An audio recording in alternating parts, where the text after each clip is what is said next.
Members of the public joining us in the gallery and those online.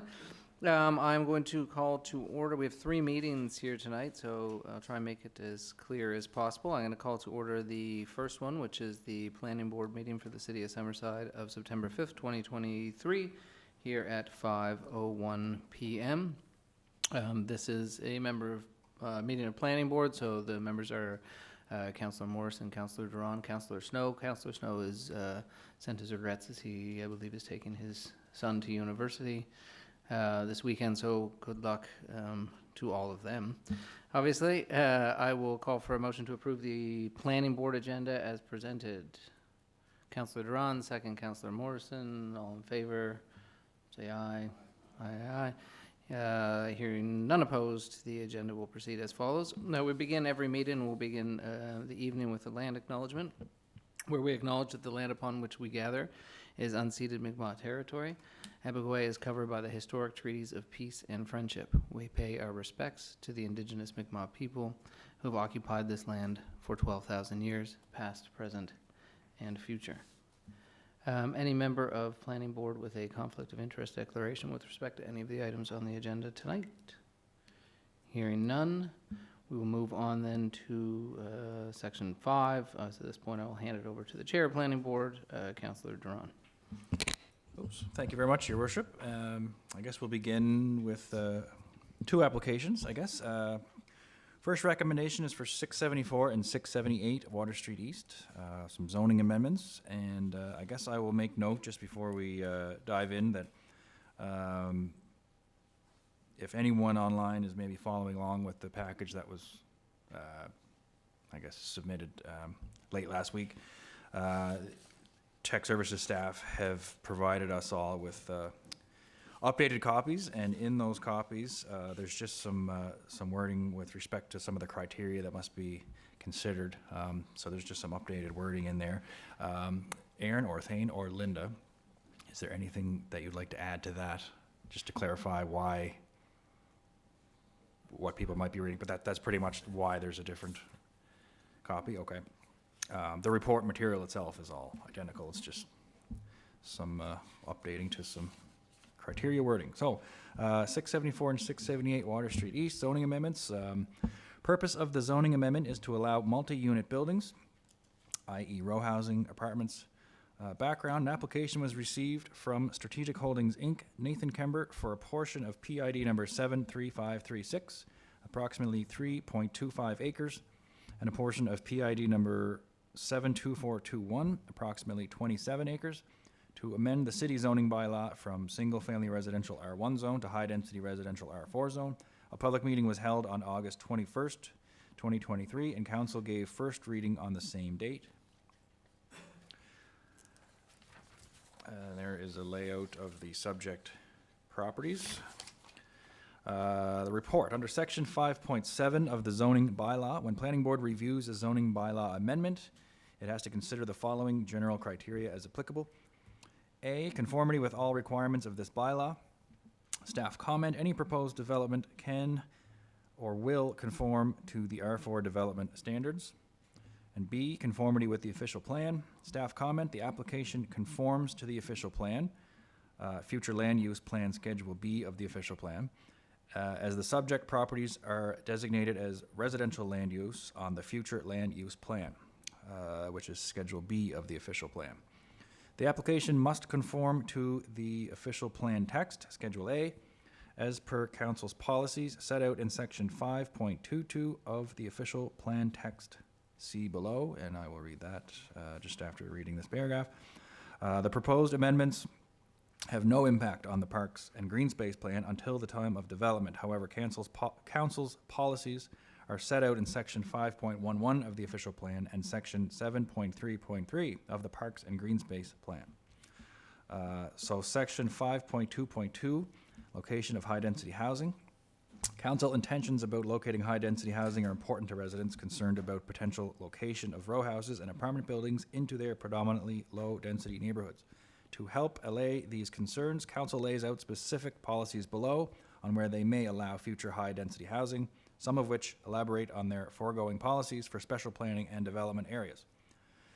Location criteria. Council's criteria for locating high-density housing in the city of Summerside include the desirability of infilling properties which are already partly developed for higher density housing, the desirability of locating high-density housing close to jobs, community facilities and services, and of promoting pedestrian access, opportunities for maximizing the number of opportunities for scenic views through higher density and taller residential buildings, but with protection of adequate view planes, benefits of locating higher density housing in difficult to service areas so that they can help distribute expensive development costs among more users, opportunities for innovative mixes of higher density housing with other residential development in CDAs, opportunities for recycling older non-heritage residential properties with higher density development, opportunities for apartments in residential or commercial use buildings,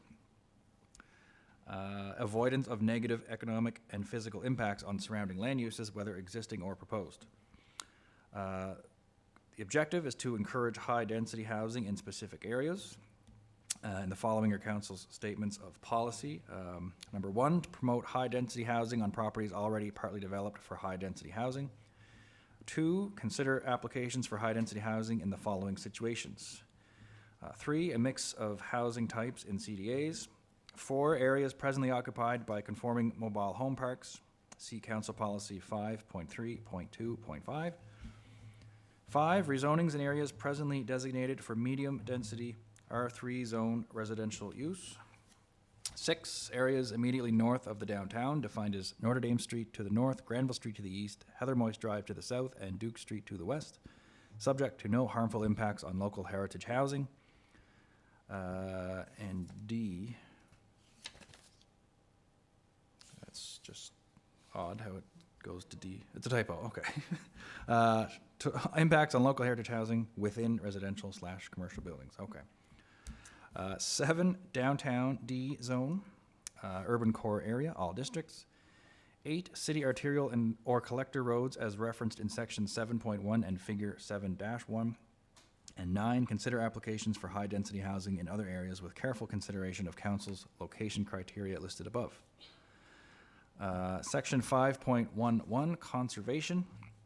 Conservation areas are intended to cover situations on privately owned lands where local environmental conditions are considered to be A, hazardous to development, and or B, vulnerable to damage by development. Where such lands are owned by the city or are intended to be acquired in the immediate future for public purposes, they would be designated as parkland, see section 5.8. The future land use plan, FLUP, presently designates 5 conservation areas listed below. Compton Creek wetlands on Malpeque Bay, Platte River floodway north of Pope Road and west of Central Street, Ice Pond wetlands west of Greenwood Drive, Reeds Creek wetlands near Reeds Corner, and Gillespie Creek wetlands south of Water Street East. As outlined in Section 5, Council's Parks and Green Space 2012 focuses on implementing a linear park system, which could include public trails on higher portions of flood greenways and wetland areas. However, Council does not commit to create public parks in the 5 areas identified above, and nothing in this official plan should be construed as implying any such intention. Objective, to protect conservation areas. The following are Council's statements of policy. 1, in all conservation areas, A, if necessary, adjust the boundaries of conservation areas from that presently shown on the future land use plan to better reflect detailed topographical and other natural conditions. B, limit development on conservation lands because of hazards to development and or the environment, excepting general agricultural land uses, wind energy conservation system, and solar energy systems as defined in the zoning bylaw. C, not allow filling or culvert of permanently flowing water courses and ponds. And D, require sufficient buffer strips for developments where they abut conservation areas. 2, additionally, in the watershed area surrounding the Gillespie Creek Wetlands Conservation Area south of Water Street East, A, require sufficient buffer strips for developments where they abut permanently flowing water courses and ponds, and B, require careful site planning throughout the area to the city's satisfaction for minimizing harmful impacts on wetlands, water courses, and ponds, and for accommodating local trails to link northwards to the Confederation Trail. And 3, coordinate coastal management jurisdictions and responsibilities with the province. Section 7.3.3, new greenways, trails, and boardwalks policy. A trail is proposed to run along the outside of the Gillespie Creek Conservation Area, 430, with viewpoints provided over the scenic tidal marsh area. The trail would continue northwards along Gillespie Creek and proceed across Water Street East onto the Confederation Trail at its junction with the Hall Family Trail. A private owner agreement would be needed. Eastwards, sidewalks along a future street right-of-way would link the Greenway to Crozier Drive and then onto the proposed Reeds Creek Greenway, 790. And those numbers just refer to where the areas are located on the city map. So, C, continuing with the report, suitability of the site for the proposed development. Staff comment, this site is suitable for high-density residential land use. Streets and municipal services in the area are available to make connections for a proposed development. D, compatibility of the proposed development with surrounding land uses, including both existing and projected uses. Staff comment, for the portion of PID number 73536, the land to the west and east are designated as residential land uses. The land use to the north is commercial, and the land use to the south is conservation.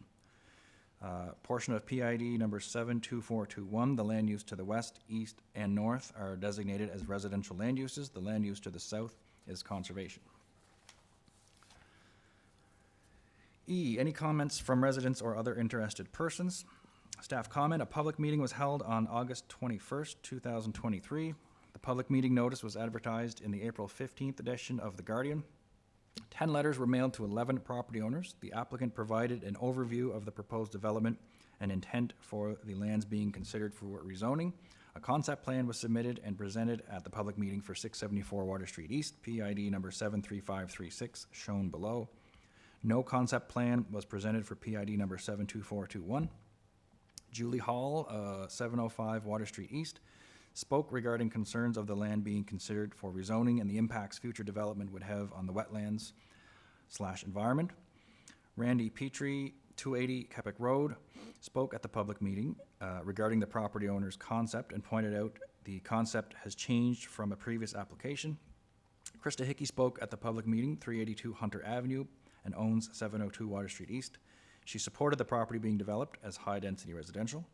A letter was submitted to the city addressed to Development Officer Linda Stevenson and Planning Officer Thane Jenkins from Environment, Energy, and Climate Action, from Hannah Jenkins, Acting Manager.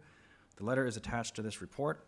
Concerns/matters raised from the public meeting have been addressed throughout this report, and we will read that letter momentarily as well. F, adequacy of existing water, sewer, road, stormwater, and electrical services, city parking and parklands for accommodating the development and any projected infrastructure requirements. Staff comment, the city's water supply and sewer treatment systems can handle the additional loading created by the change in zoning. Rezoning this development from R1 to R4 increases the loading on the Eustane Street lift station by less than 1% of the calculated future loading for the entire drainage basin. The city does not see this as a significant load change, therefore there is no expectation of the developer contributing to an upgrading of the Eustane Street lift station. Water Street has a 250 millimeter distribution main on the north side of Water Street that can handle the water requirements for this change in zoning. The city's sewer main infrastructure for this development is a 450 millimeter gravity trunk main that is to the north of the proposed development. Connection of this development into this system is to be at a manhole, or a manhole will have to be installed as part of this development. The developer will have to ensure there is enough grade for gravity sewer, or the developer will have to pump the sewage into the system. Water and sewer servicing costs are the same whether for low density R1 or high density R4, as costs are per meter of road mains. Water supply and sewer treatment costs would be increased based on the higher density housing constructed with higher number of tenants per square area. The subject properties will access onto Water Street East via a public street. Water Street East is a collector street. Constructed to city standards with a sidewalk on the south side of the street. The traffic counts on this portion of Water Street East are approximately 18,000 vehicles per day. The theoretical capacity of Water Street East is 25,000 vehicles per day. Water Street East can accommodate the anticipated traffic for the rezoning from R1 to R4. The development's internal road network and drainage will be reviewed upon submission of a building and/or development permit, and there is 3-phase electrical service available in the area.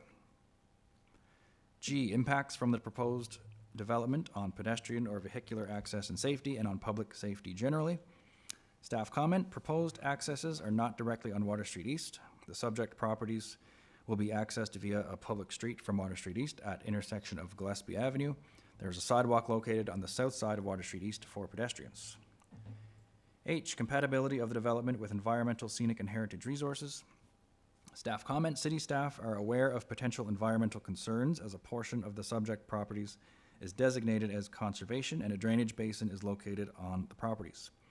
The property owner/developer will be required to have the environmental area delineated by the Department of Environment, Energy, and Climate Action and shown on proposed site plan or plans upon submission for development. This will satisfy the intent of the letter from the province, Department of Environment, Energy, and Climate, the letter from Hannah Jenkins to the city requesting the two governments to work together prior to issuing a permit for development. I, impacts on city finances and budgets, staff comment, not applicable. J, other matters as specified in this bylaw, and there are none. K, other matters as considered relevant, staff comment. Staff have noted that concept plans can be perceived as the application, when in fact the application is a zoning amendment. The application can propose any use in the proposed zone, and development layout/designs are subject to change. The development layout, access, building locations, etc., is reviewed upon submission of a building or development permit. City staff have not reviewed any specific development for the subject properties. The traffic counts on this portion of Water Street East are approximately 18,000 vehicles per day. As part of the east-west connector design/review, a future signalized intersection at Water Street East would be reviewed as part of the design. As the subject properties are developed, the intersection of Water Street East and Gillespie Avenue will be reviewed. So before I read the recommendation, I'll read that letter from the province.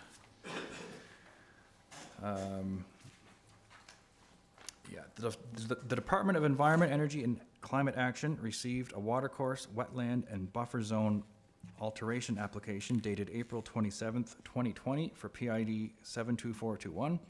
It was outlined to the property owner in an email from the department on May 8th, 2020 that the development work through the wetland area will require a full wetland delineation report identifying the wetland boundaries on PID 72421. This report is necessary because the property contains many unmapped sensitive environmental features, wetlands, which the proposed development could impact. Wetlands are protected under the Environmental Protection Act and enforced by the department. That delineation report must be carried out by a reputable wetland consultant. At this time, the department has not received any further submissions regarding the April 27th, 2020 application. The property owner will require a watercourse, wetland and buffer zone activity permit to conduct any work in a watercourse, wetland, or 15-meter buffer zone on or near the property's PID 72421 and PID 73536. Unauthorized changes made to a watercourse, wetland, or buffer zone may result in damage to the environment, water quality, infrastructure, and property. Additionally, the department completed a coastal hazard assessment, CHA, for properties due to concerns with flood hazards. The CHA provides information on a property's potential erosion and flood hazards. Approximately 30% of this property falls within the high flood hazard zone, which falls within the current 2020 coastal floodplain.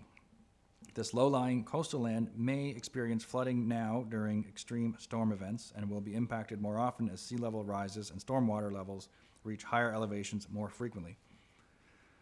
As mean sea level continues to rise, a portion of this area will be permanently inundated by seawater during regular high tides. A portion of this parcel is salt marsh, which is expected to expand inland as sea level continues to rise.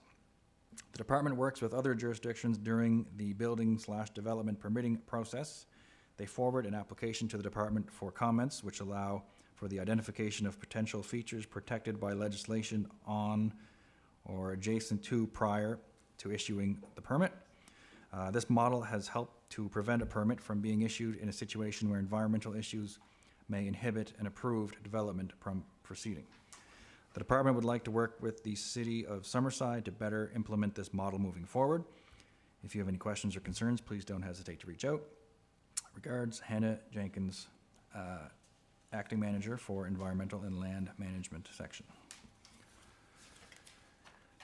So getting back to the recommendation, city staff supports the application from Strategic Holdings, Inc., Nathan Kember, for a portion of PID number 73536 and a portion of PID number 72421 to amend the city zoning bylaw from single-family residential R1 zone to high-density residential R4 zone, be recommended to be approved by council.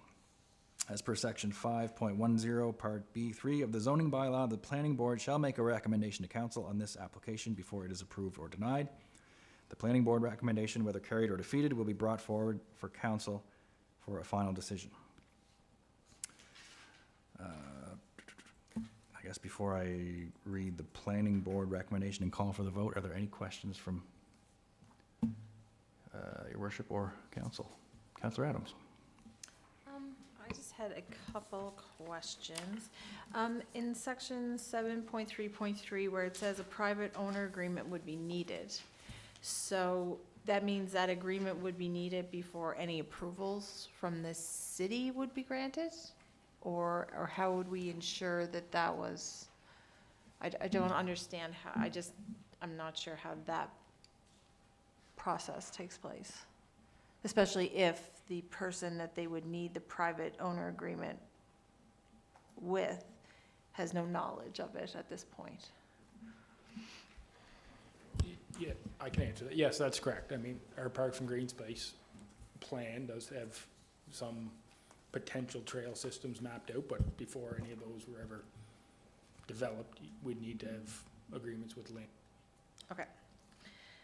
Okay, and the other part I wanted to ask about, it goes back to why I voted no for this last time, was in, where it says the 18,000 vehicles per day is what approximately accesses Water Street East, and the theoretical capacity of Water Street East is 25,000 vehicles per day.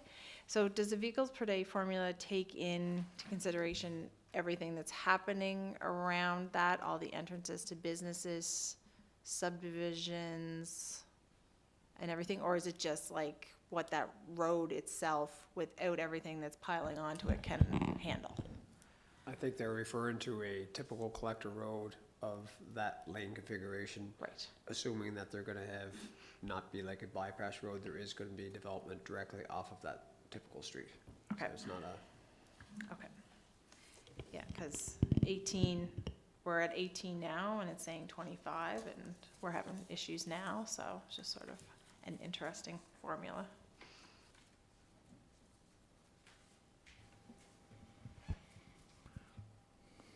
Okay, anyone else? Your worship.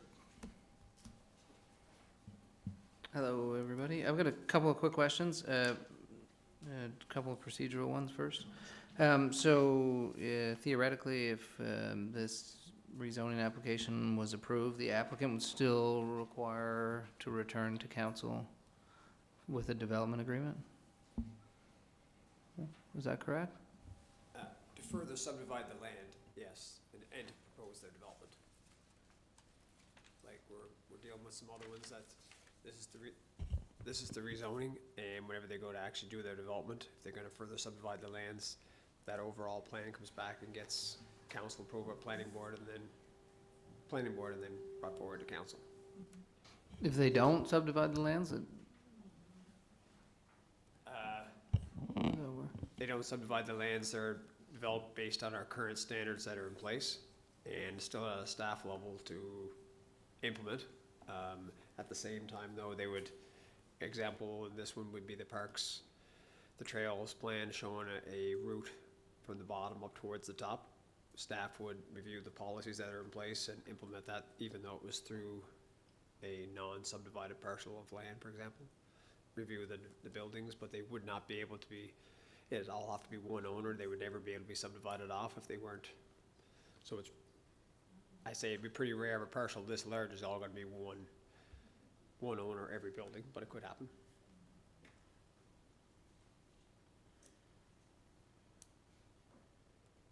other question I have on the conservation piece, which I think adds a layer to this for sure. A note that this letter here to Linda Stevenson and Thane Jenkins of August 17th references an application from the applicant with respect to this parcel from April 27th, 2020. Is that correct? Yeah, yes, and we're not aware of what that application was. We did reach out to Hannah Jenkins and asked her to confirm. So we have no idea what that entailed, if it was for a dock down on the water, or if, we don't know if it had anything to do with this development. Okay. Yeah, it looks like there's still quite, the DOE still has quite a bit of, there's still a bit of work on the applicant's side. From when I read through the letter, at least, it looks like they have to make an application. There has to be a, what is it called here? The wetland, full wetland delineation report, and then I'm assuming an application to receive a permit. And once that's in hand, then the applicant would then, whenever they made their application to the city for the building development, that would then go to the city and then back to DOE?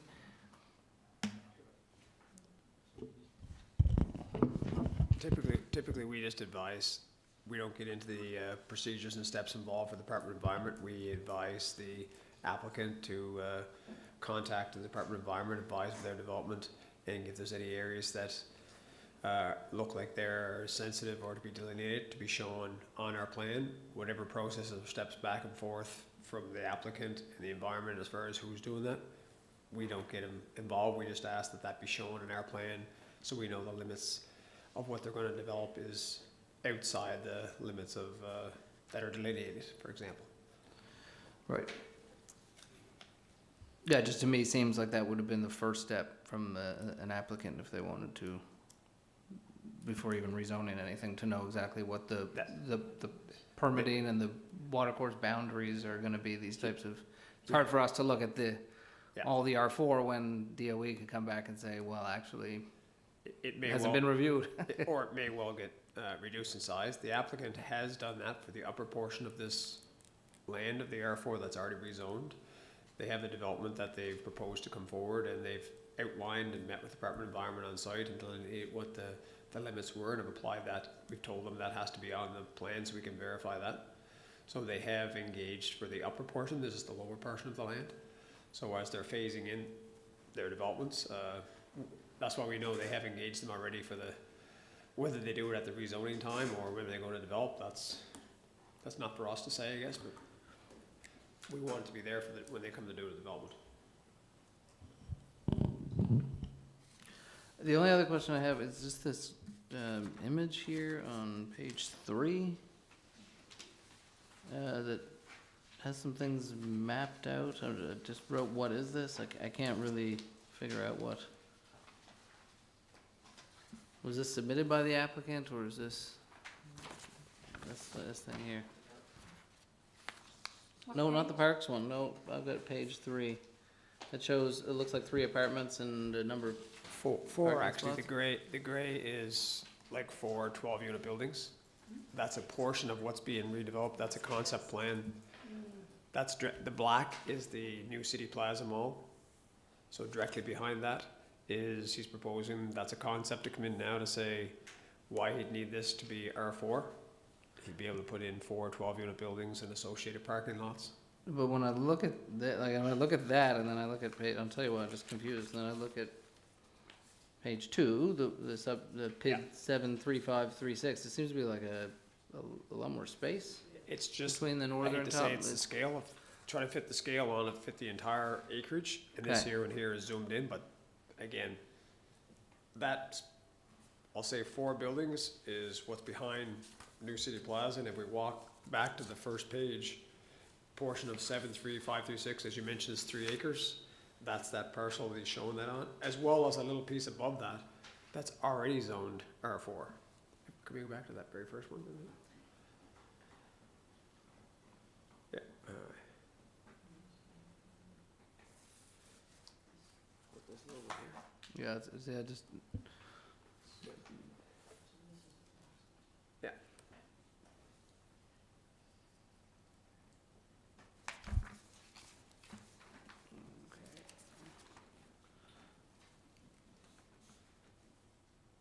Okay, so that, so on this one, there's probably a lot more space between the plaza and the, And again, that's what we'll get detailed plan from, to see Yeah.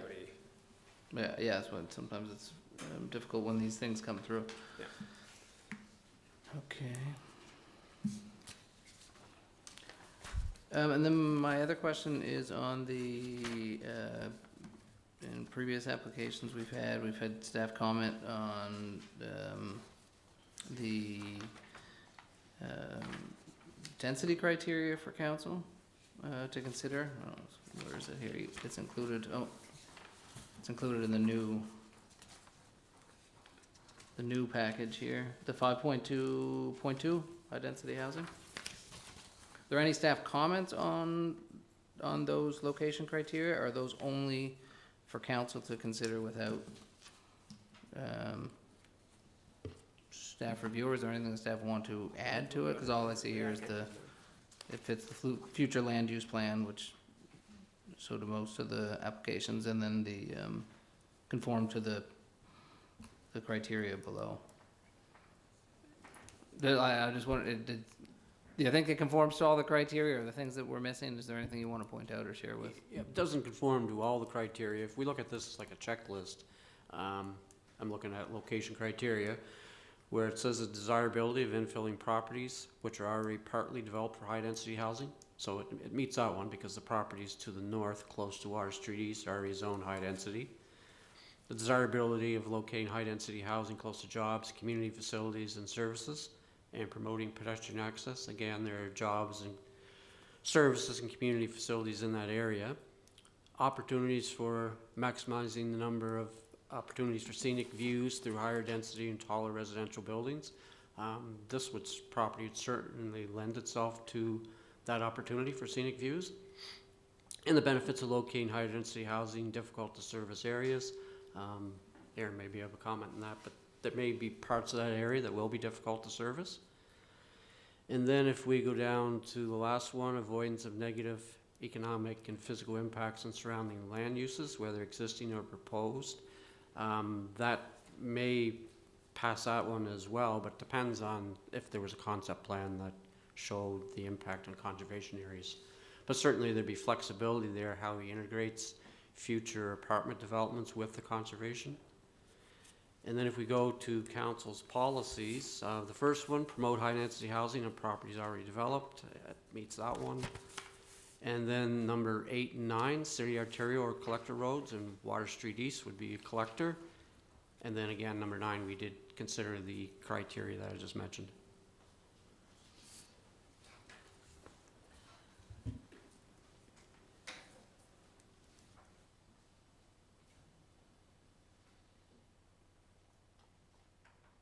Yeah, just a, oh, go ahead, sorry. Thank you.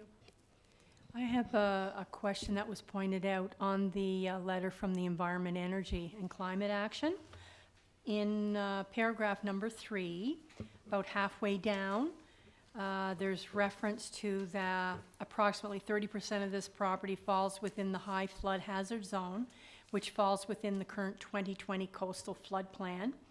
And this low-lying coastal land may experience flooding now during extreme storm events and will be impacted more often as sea level rises and stormwater levels reach higher elevations more frequently.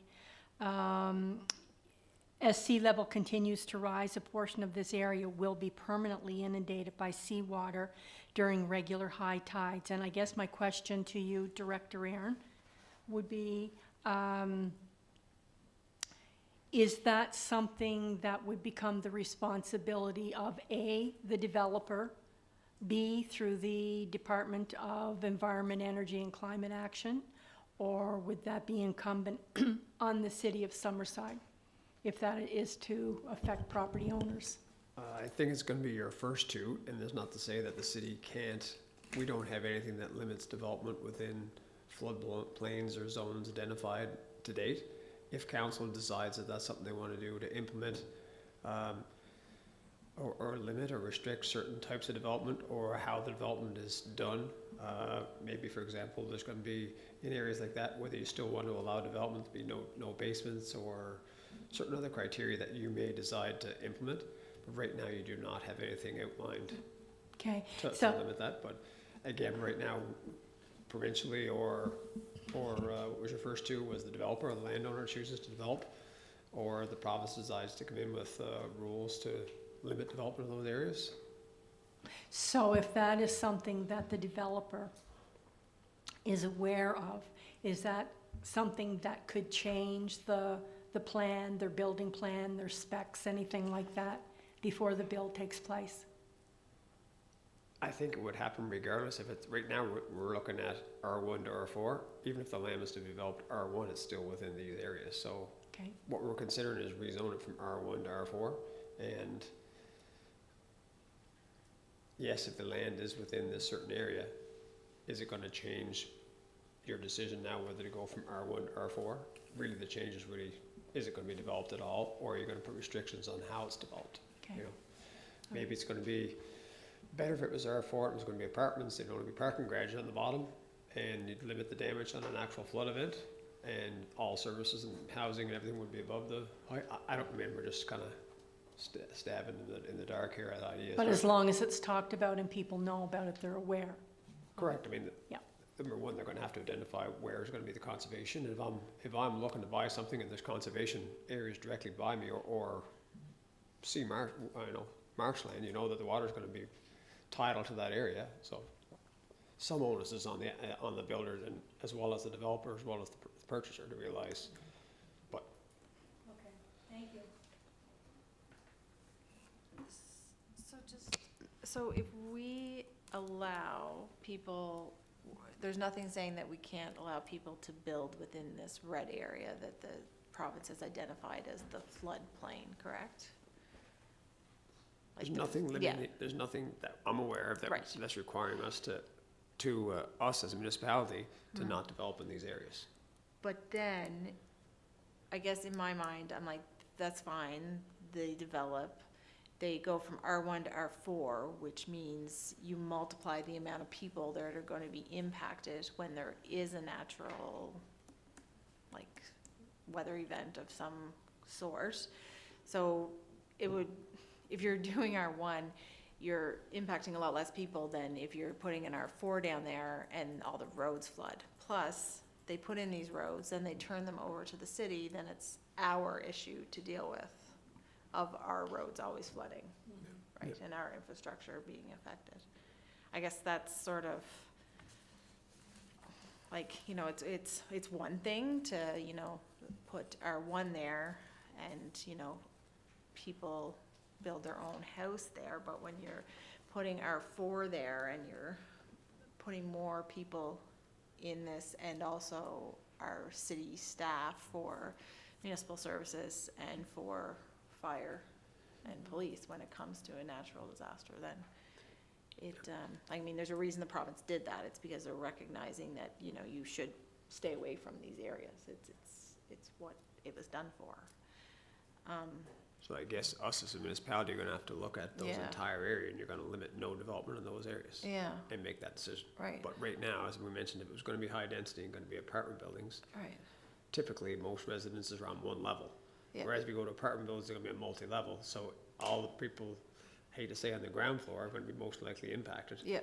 You know, whether the road network's probably gonna be the same, whether it's gonna be R1 or R4. Yeah.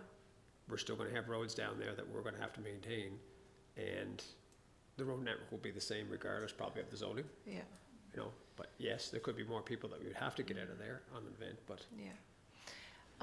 There's just one last thing, because I was having trouble reading where it was. So where the current building is, apartment building is being constructed right now, right up around this point right there, that Yeah. 8009? Yes. Okay, so then there's currently groundwork being done down up towards. there. Yes, so is Yeah. that, because that's part of what's already rezoned? That was already rezoned. Yes, before, and, okay. Yes, yeah. Yeah, okay, I was asked that, if that was part of Yeah. that other The piece, whole or top if it half of that was already Right. rezoned, Okay, yeah. 2020. Yeah. perhaps. okay, perfect, thank you.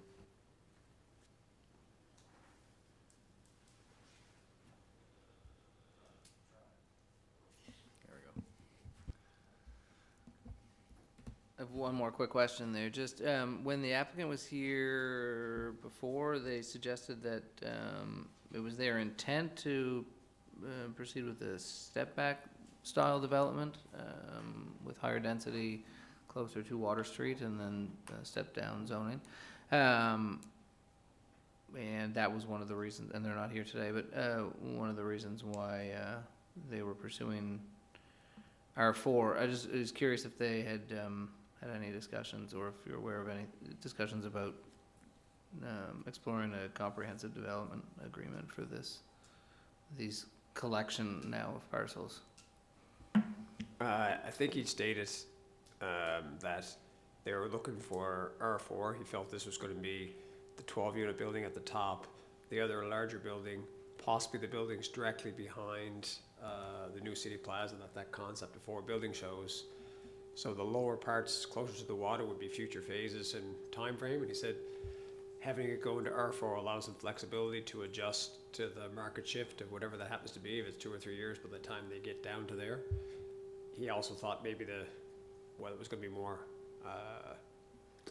value for the land if it was single family for the more waterfront property lots. And that was, that was his rationale for going high density along Water Street, and the farther closer to the water, the lower density.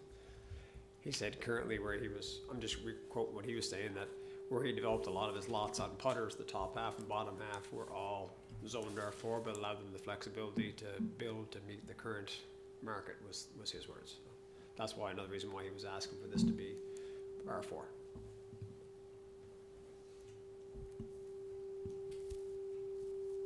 I think that's a G sharp. Okay, so if there is nothing else, we will, I guess, just kind of proceed to the planning board recommendation portion. I will say that I was quite glad to see that there was some environmental maybe protections that were included in the report here. It just kind of adds that layer of, well, protection. So with that in there, I'm certainly prepared as a planning board member to recommend that it goes to council, knowing that we have those, those criteria in there that it has to go to the province, and that a pretty serious environmental, I don't know if I'll call it a study or not, but things have to be done in order for this to go through. So planning board recommendation, the application from Strategic Holdings, Inc., Nathan Kember, for a portion of PID number 73536 and a portion of PID number 72421 to amend the city zoning bylaw from single-family residential R1 zone to high-density residential R4 zone, bears the recommendation of the planning board, moved by myself and seconded by Councillor Morrison. And if there are no questions, I'll just ask the planning board members in favor to say aye. Aye. Aye. And none opposed. Councillor Deputy Mayor Snow is absent. So that will go to a final decision made by council.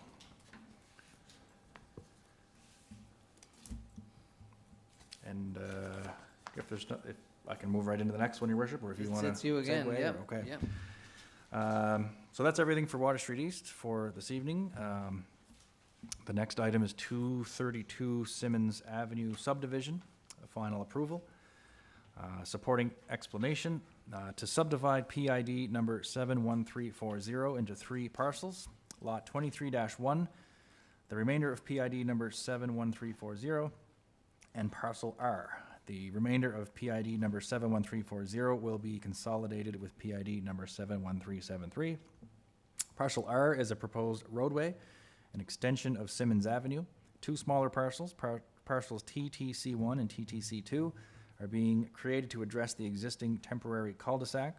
When Simmons Avenue is extended, parcels TTC1 and TTC2 will be released to the impacted property owners. Background: an application was received from PCHF Investments Limited for a subdivision of PID number 71340. The proposed lots are indicated on the survey plan prepared by Locus Surveys Limited.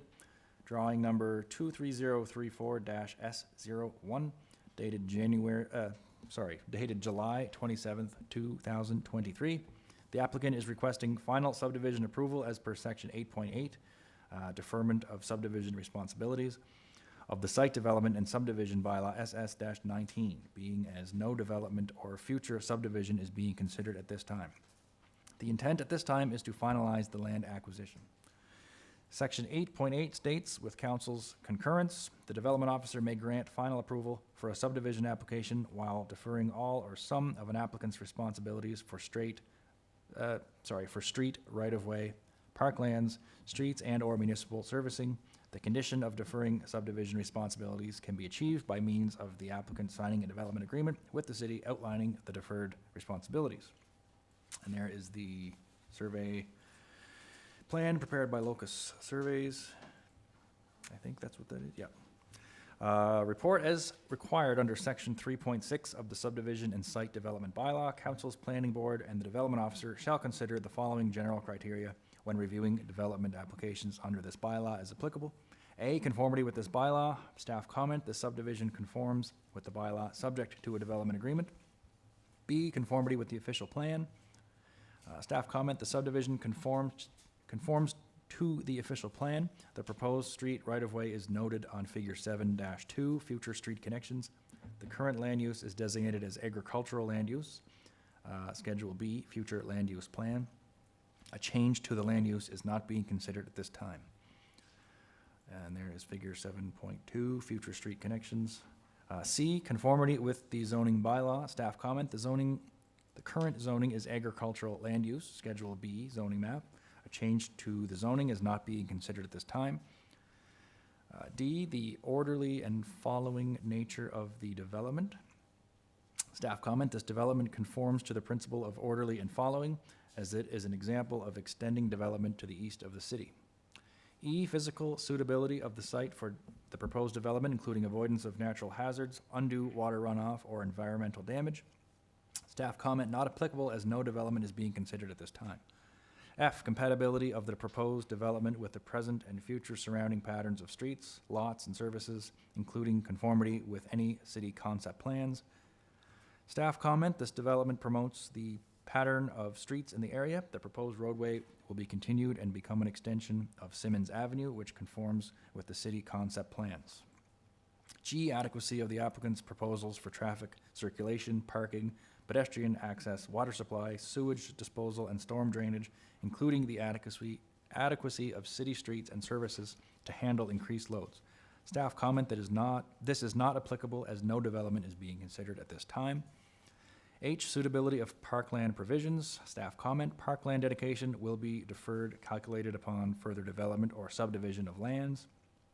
I, impacts on city finances and budgets. Staff comment, not applicable. J, proof of conformity with any applicable provincial legislation and regulations. Staff comment, not applicable. K, other matters as considered relevant. Staff comment, not applicable. Staff review.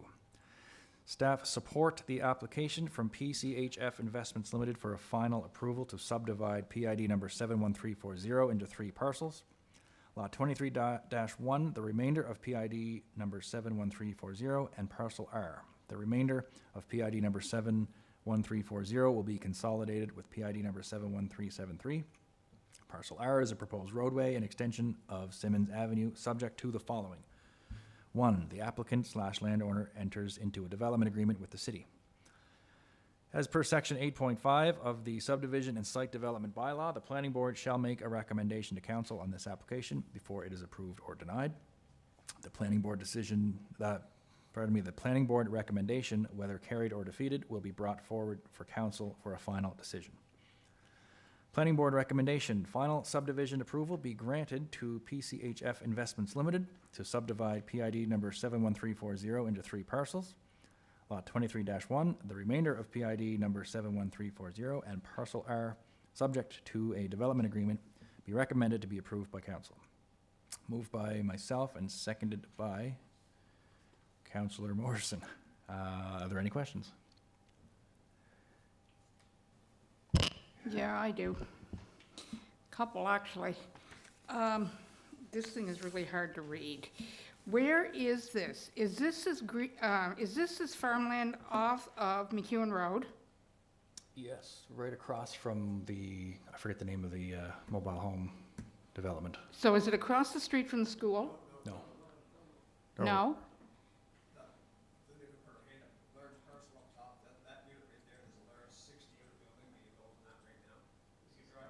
Road. Yeah, Linda's circling up there at the top is the hospital. yeah, So if you come up McEwen Road, and before you get to the hospital on the right, there's a road called Simmons. There's a big 60-unit building being built. okay, If you go into the very end of that, it ends at a farmer's field. There's a little gravel turnaround now that the city has. okay, They're talking extending that right-of-way road across to there in the future. It's a current farm field that would be to the right or east of the existing hospital. okay. Second question, what are they planning to, They're just trying to, as they're stating, they're not developing it right now. They just want to acquire that strip, the full length of that farm. There's a piece at the top that Linda's identified right there. That's a part of the farm they're not acquiring, so they have to attach that or append that or consolidate that to the remaining farmland. So basically, the full length of the hospital property, they would take the entire farm field as well as down to this Simmons Avenue. So it would be a future road if they wanted to develop it in the future. That's their water, sewer, and street access would be off of that Simmons Road. okay, So right now, they're just looking at acquiring the large piece of land, and we're trying to show them if they acquire it, there's responsibilities that have to build that road in the future. so are they gonna have extension roads if they decide to do this? Along that road that where Linda's highlighting on the bottom there, that's where Simmons would get extended across, because that has to be across for the other fields further to the right as well. That's where they'll connect to McEwen Road as well. Okay. And on page 3, what's all the little circles for? Future areas that roads or streets have to extend to, basically, we're saying we have to connect from here to here at some point, so that people realize there will be future roads or street connections that, I think that's the little circles on the, yeah.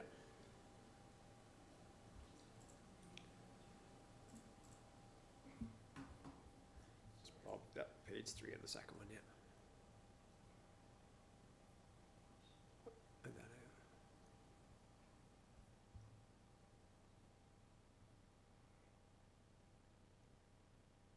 right there, yeah. Basically showing this, even though there's fields or there's connections, we're saying there's gonna have to be future streets connect onto various spots in these locations.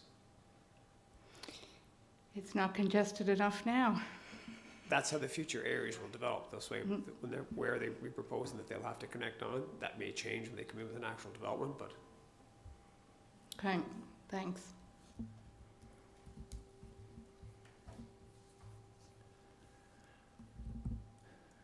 Okay.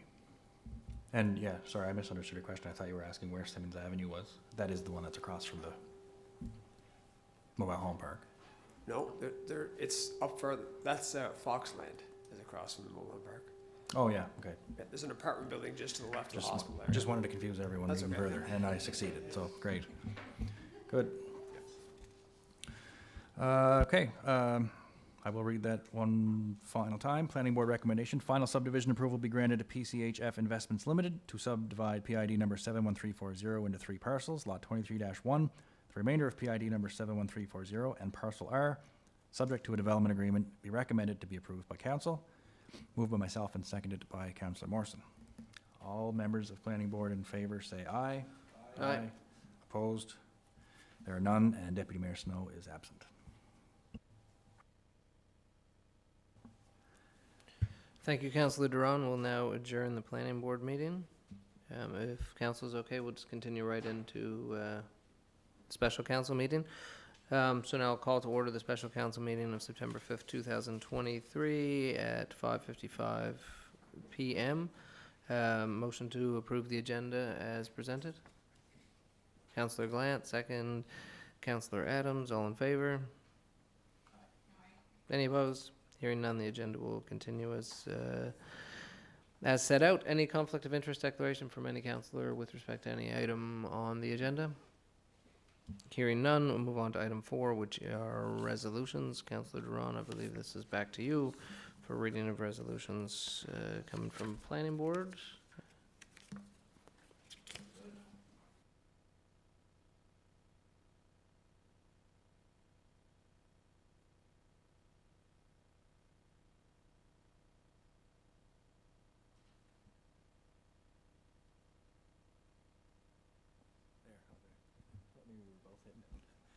Okay, resolution COS 23-115, moved by myself and seconded by Councillor Gallant. Whereas an application was received from Bruce Palmer for discretionary use for PID number 302711 to allow an apartment building up to 4 units at 489 North Market Street in the medium-density residential R3 zone under the City of Summerside zoning bylaw. Be it resolved, the council approve a discretionary use for an apartment building, 4 units at 489 North Market Street, PID number 302711, in the medium-density residential R3 zone under the City of Summerside zoning bylaw. This bears the recommendation of the planning board meeting of August 21st, 2023.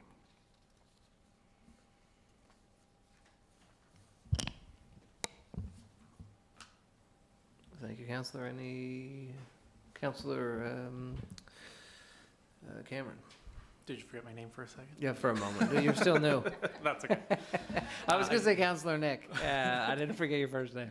That would have been acceptable. I just wanted to ask the question, with this potential development, it already being a somewhat congested area with sidewalks and parking, there's been a few residents who have spoken to me about wondering about a potential stipulation of addressing more parking for the area. They feel that right now there is a lot of parking happening on the streets, and they're not able to get by. And there was also the question that was asked during one of the meetings about the second driveway that the developer had proposed that was never really answered by staff, whether or not that would be something that they could do to have more parking. I guess that's looking at you, Yeah, Seo. so I don't, the first step is the rezoning, the second step is the design and the approval of the site layout. So, I think Mr. Palmer mentioned this the first night, I don't believe he has designed the building yet. He did state that if he could, it would be 4 units with 4 parking spaces. I think with the current economics that we have in the world, that saying that you're going to build 4 units and you're going to have only 4 people live in those units, it's probably not going to happen. You're probably looking at more than 2 people living per unit if they're 2 bedrooms, which usually involves 2 vehicles. And if you only have access for 4 parking spots, that leaves people on the road. And I'm just wondering, is there a possibility that we as a council can put in a stipulation for him to have more parking? Or is that basically, I know that him having 4 parking spots for a 4-unit building is already doing more than is required, but is that something that we could do?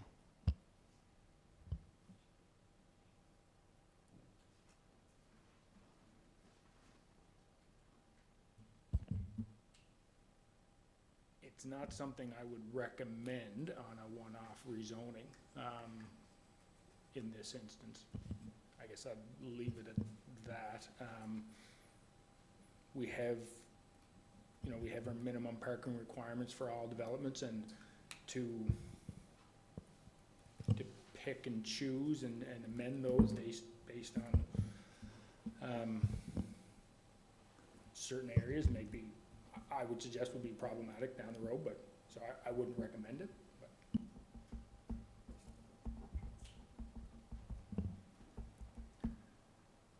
So, I know Councillor Cameron's probably wondering how, so in order to propose that, would Councillor Cameron put a motion on the floor to amend the, just so we know the procedure of if that's something that you wanted to pursue, how does that take place? Would you just put a motion on the floor to, as an amendment to the resolution, or? Sorry, you might be able to hear my brain thinking. I'll be honest, I don't know if that's, and it may be, but off the top of my head, I don't know if we're permitted to put that type of requirement on a discretionary use. I don't know off the top of my head.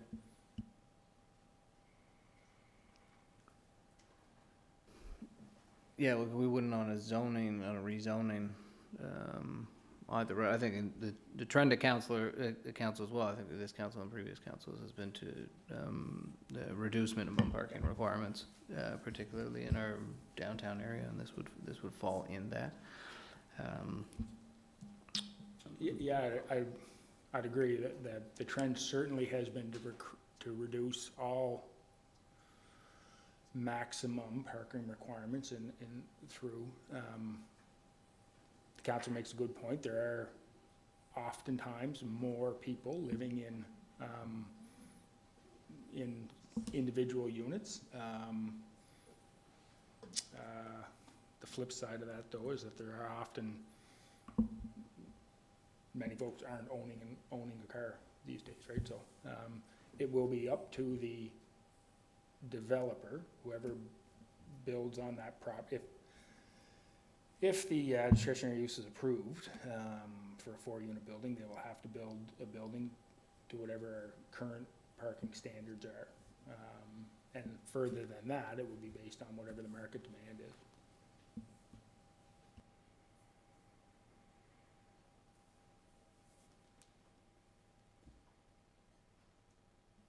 So it doesn't give a very clear answer on whether or not we can, it doesn't sound like we can put an amendment, or, I don't know what we'd even call it.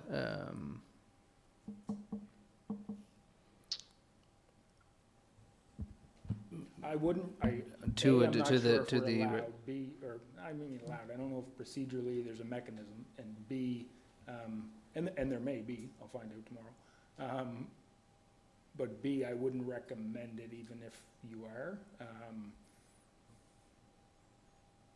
We have minimum parking requirements for 4-unit type buildings in residential areas, or in all areas. My recommendation would be to stick with what that requirement is. I guess the two options on the table. One is we could ask council if they want to defer the resolution, subject to hearing whether or not that is an option, with any further recommendation, or if council wants to proceed with the resolution as it is presented, following the minimum maximum parking requirements as are already set out for that zone. So that's the rest of councils. Council want to consider council have any other councillor with similar questions or concerns? Before maybe I can put that to a vote to council, I suppose, CAO? Is Councillor it Blaine? possible to table it until we find out whether these processes can happen or not? Yeah, that's what council would be deciding, Yep. as to whether to bother to table it or not, really. If council wants to table it, or council wants to proceed.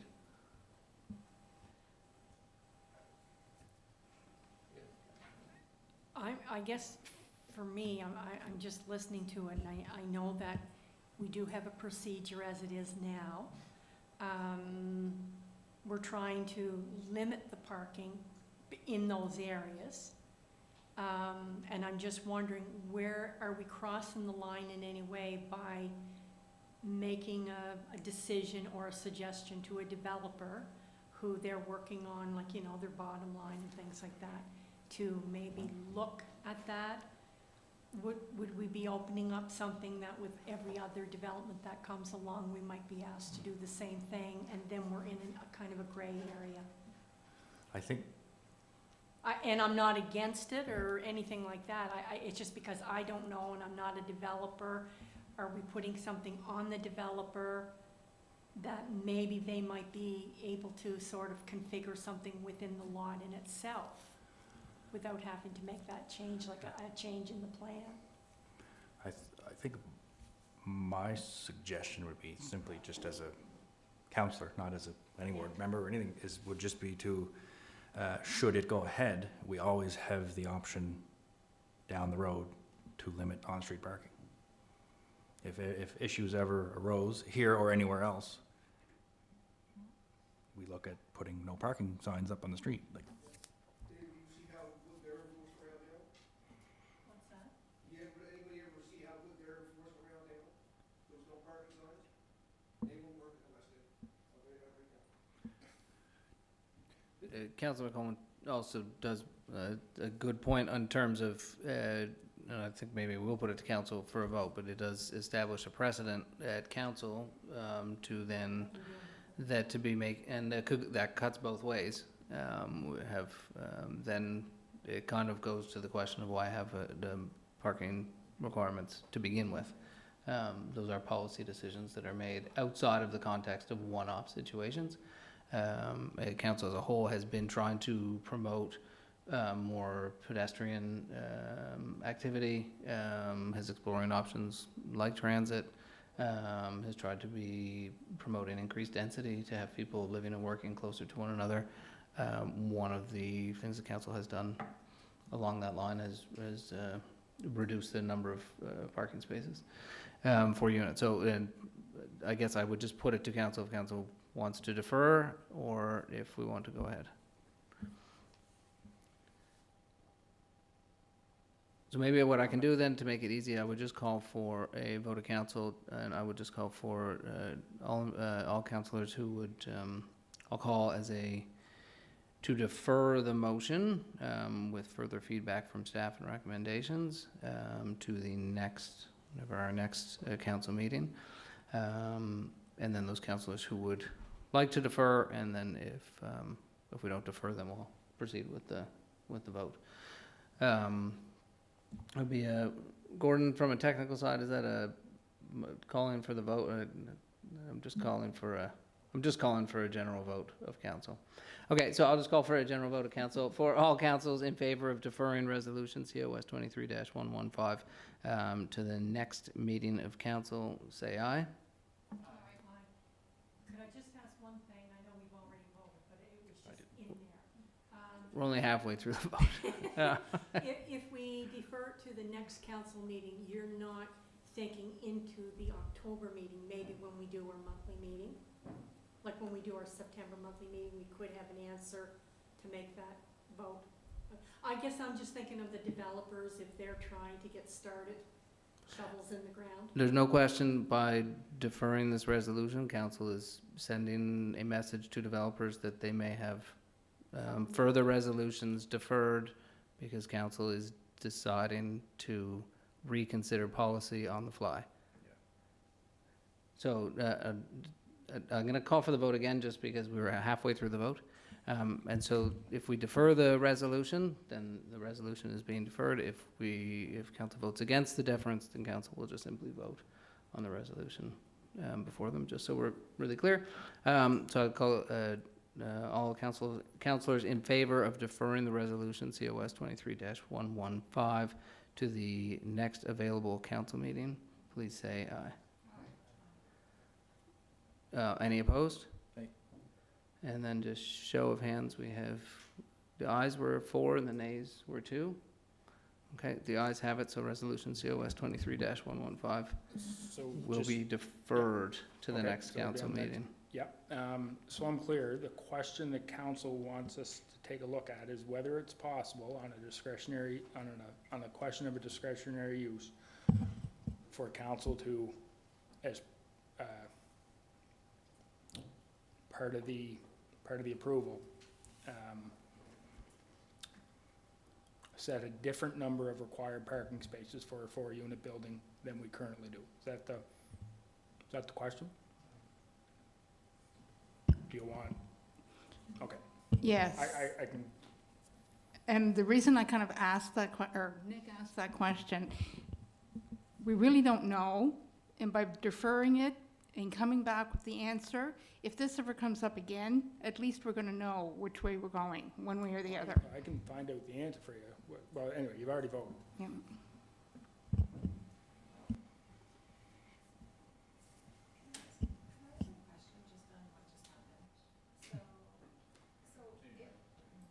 If staff were here, would they be able to answer this for us without us having to, If staff were here. like, if like, If like, Aaron I were know- here, he might know the answer off the top of his head, he might not. Okay. It does beg the question, whether you're allowed to do it is one thing. Yeah. What the recommendation comes back is another. Yeah. We we have gone through great pains over the last number of years to reduce parking requirements. We've heard that from developers over and over and over again. We've done that, so if council is to consider increasing parking requirements on one 4-unit building, on North Market Street, that would be a different direction than councils have gone in the last 3, 4, 5 years, certainly. But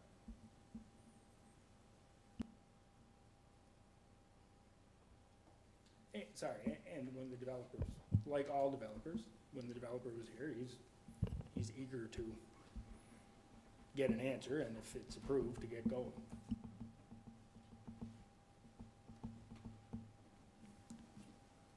Okay, council, we're going to move on to the next resolution then. Councillor Duran? Okay, COS 23-116, moved by myself and seconded by Councillor Adams. Whereas an application was received from Enterprise Venture Group, Inc. to amend the future land use plan for a portion of PID number 71191 from commercial land use to residential land use under the City of Summerside official plan.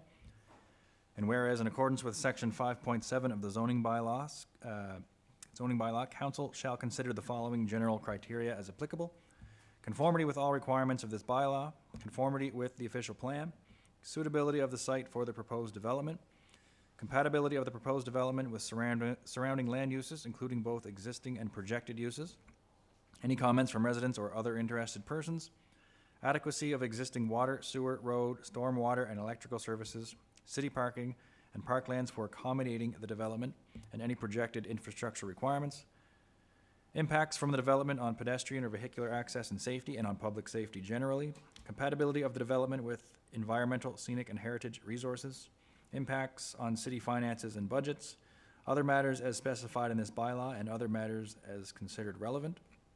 Be it resolved that official plan amendment 0245 to amend the City of Summerside official plan be hereby formally adopted. Schedule B is attached. Official plan amendment 0245 to amend the City of Summerside official plan. The Council of the City of Summerside, under authority vested in it by Section 18 of the Planning Act, RSPEI 1988, Cap P-8, hereby enacts as follows. The land use for a portion of PID number 71191, as shown on Schedule B of the future land use plan, is designated as residential land use, hereby excluding it from its former designation of commercial land use under the City of Summerside official plan. This bears the recommendation of the Planning Board meeting held on August 21st, 2023.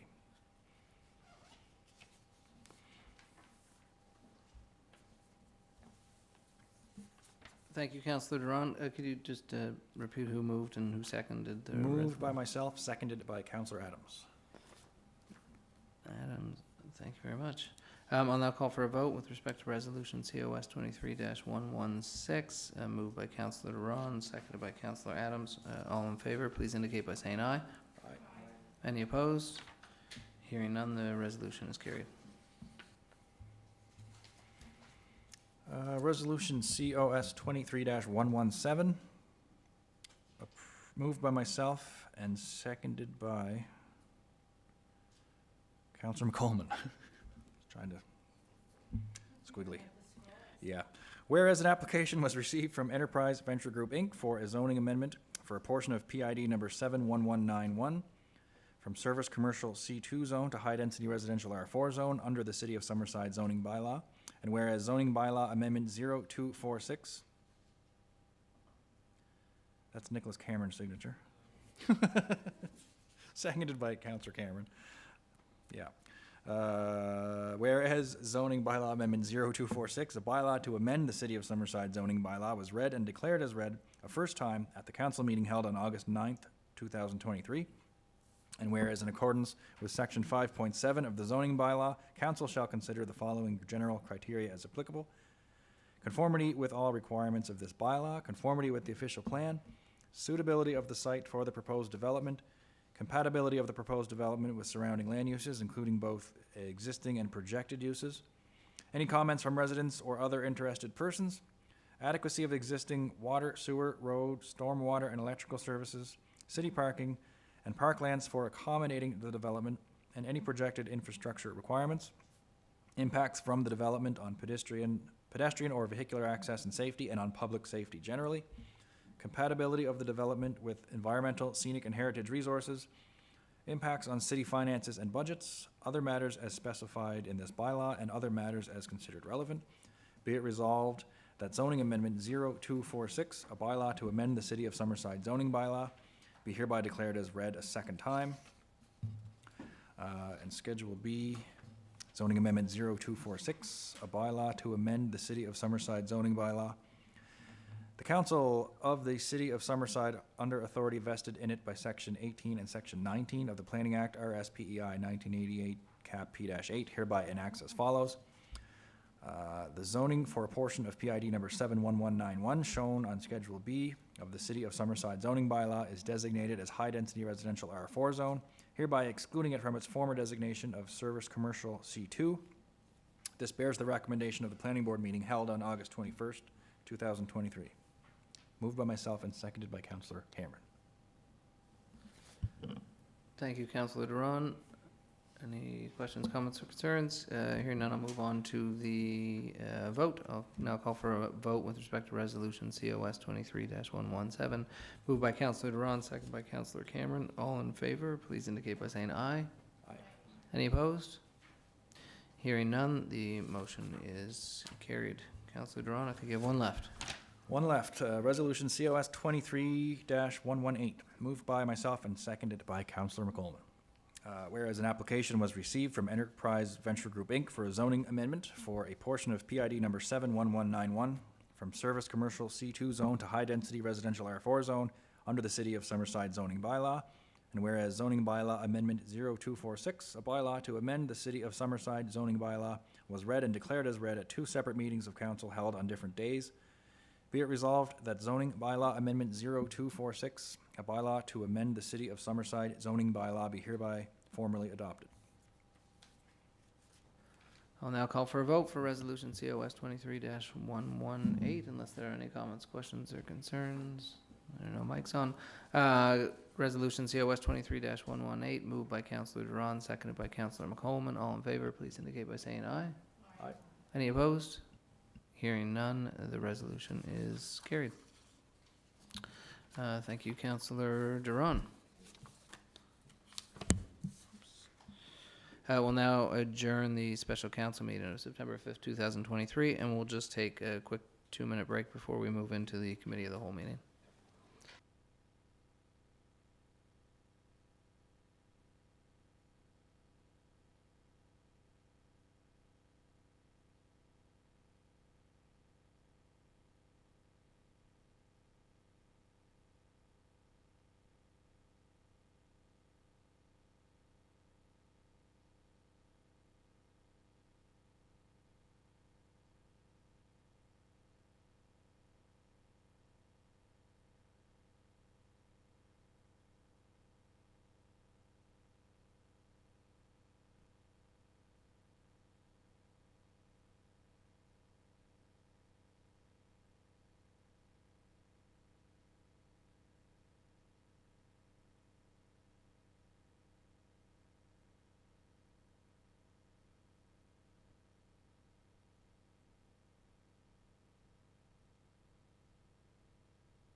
We will now continue with I'll call to order our third meeting here of September 5th, 2023, the Committee of the Whole. Call for a motion to approve the agenda as presented. Councillor Glant, second. Councillor Cameron, all in favor? Any opposed? Hearing none, we'll move on. Any conflict of interest declaration with respect to any of the items before council? This is Committee of the Whole, so it will be, okay. Hearing none, we will move on to item 4, which is a recommendation with respect to 224 All-Weather Highway, the request for hens from police services, and I'm guessing, Gordon, you are on behalf of police Yeah, I'll services? speak to that. The chief and deputy are both in Charlottetown tonight attending the public meeting on the drug issues in Charlottetown, so they asked me to speak to this. Basically, we have a request from Dylan McClellan. Everything's in your materials, but he's asking to be granted a permit to have a maximum of 4 laying hens on his property located at 224 All-Weather Highway in Summerside.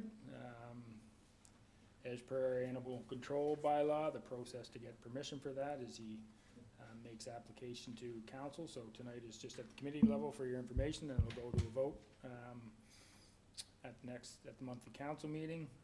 There is an attached diagram in the package from Tech Services.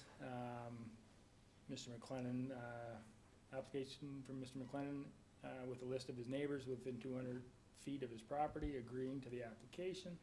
There's a letter in the package from the Chief Public Health Officer, and also a photo of the structure that Mr. McLennan plans to build to house the hens. The Chief Public Health Officer was consulted, and she advises that backyard poultry are at risk of becoming infected with avian influenza, but with proper management, the risk can be reduced. She has provided a list of tips to reduce the risk in her letter, which will be passed on to Mr. McLennan. The applicant has canvassed all his neighbors within 200 feet of his property, and they have signed allowing this, or I shouldn't say allowing, they have signed an agreement with this permit to be moved forward. I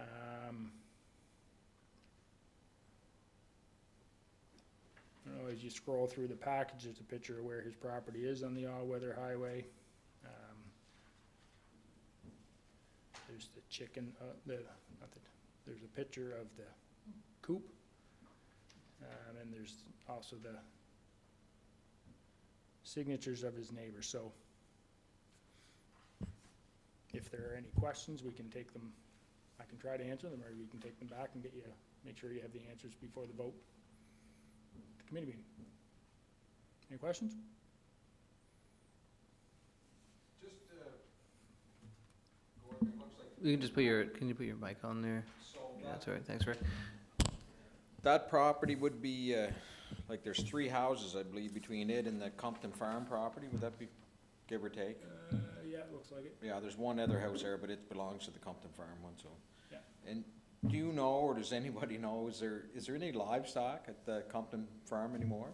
Or is it mostly just crops and, I don't believe so, but I yeah, don't know that for certain. all right. That was it. Okay. So that'll come to council at the monthly council meeting. Thank you, CEO. Yeah. Yeah, that's it for that would be that for number 4. So that recommendation will go to council. Next, again, yeah, I know you're back here, Gordon. Recommendation with respect to no parking on McQuaid Court. So that's also CAO speaking for police services. Yeah, so McQuaid Court is off South Drive. There's a couple there's an image in your package.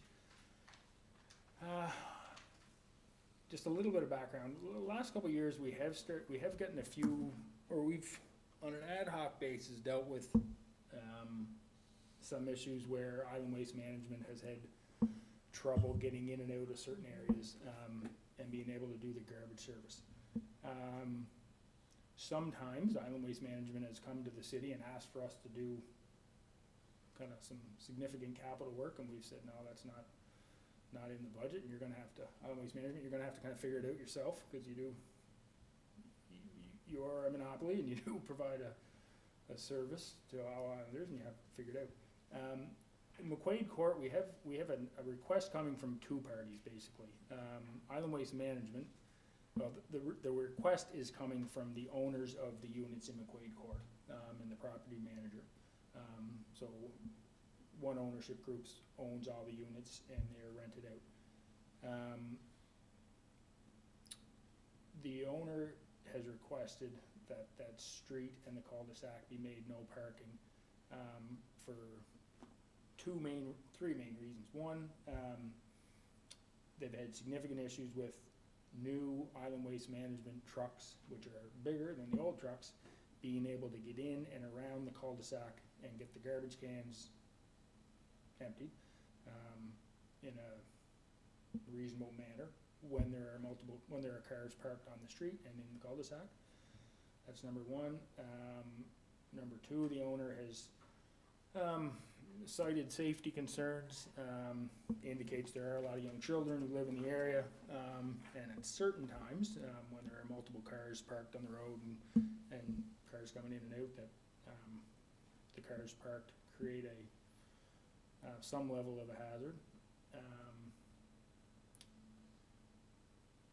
And three, again, just the overall ability for fire trucks to be able to get in and out.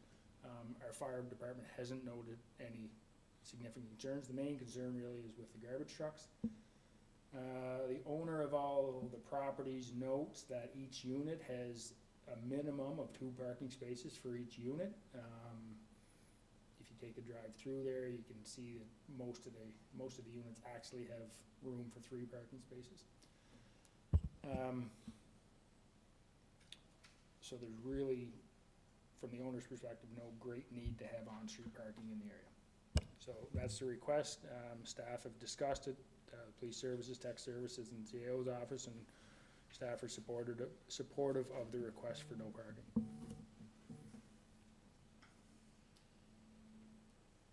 Any questions from council? If not, that'll go to a vote for the next council meeting. I know Councilor McDougall isn't here, and so he may have some questions, but he can ask those at the next meeting. Great. Thank you, CAO. Moving on to item 6, Pope and Greenwood Drive. This is Councilor Duran.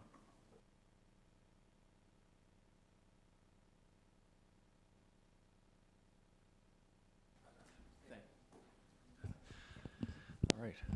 I know this topic has been sort of brought up now and then and here and there. I've been approached many times over the last, well, since I've been on council, I guess, 5 years. And then when we did the upgrades to that intersection with the turning lanes, certainly according to many daily users, both people that live in the area and people from all around the city, in some ways it's improved things, and in other ways not so much. I think we've discussed it before. I don't really have to get into many of the details again, but I know we're approaching budget meetings, and there are some huge items to consider. Fire hall, east-west connector, number of things that are very, very, very high-ticket items, and we know the cost of installing traffic signals here is considerable. I think it was in the $125,000 range, even with the existing infrastructure that they put in place for future lights, if and when the time comes. I don't really know if there's an ask that I can make this evening, other than just wanting to drive home the fact that, again, I've been constantly approached by folks, and as a daily user of the intersection myself in 3 of the 4 directions, I can certainly understand where they're coming from. Depending on the time of the day, turning left, while not difficult to do, it's difficult to position yourself where the lines are correctly and then still be able to proceed.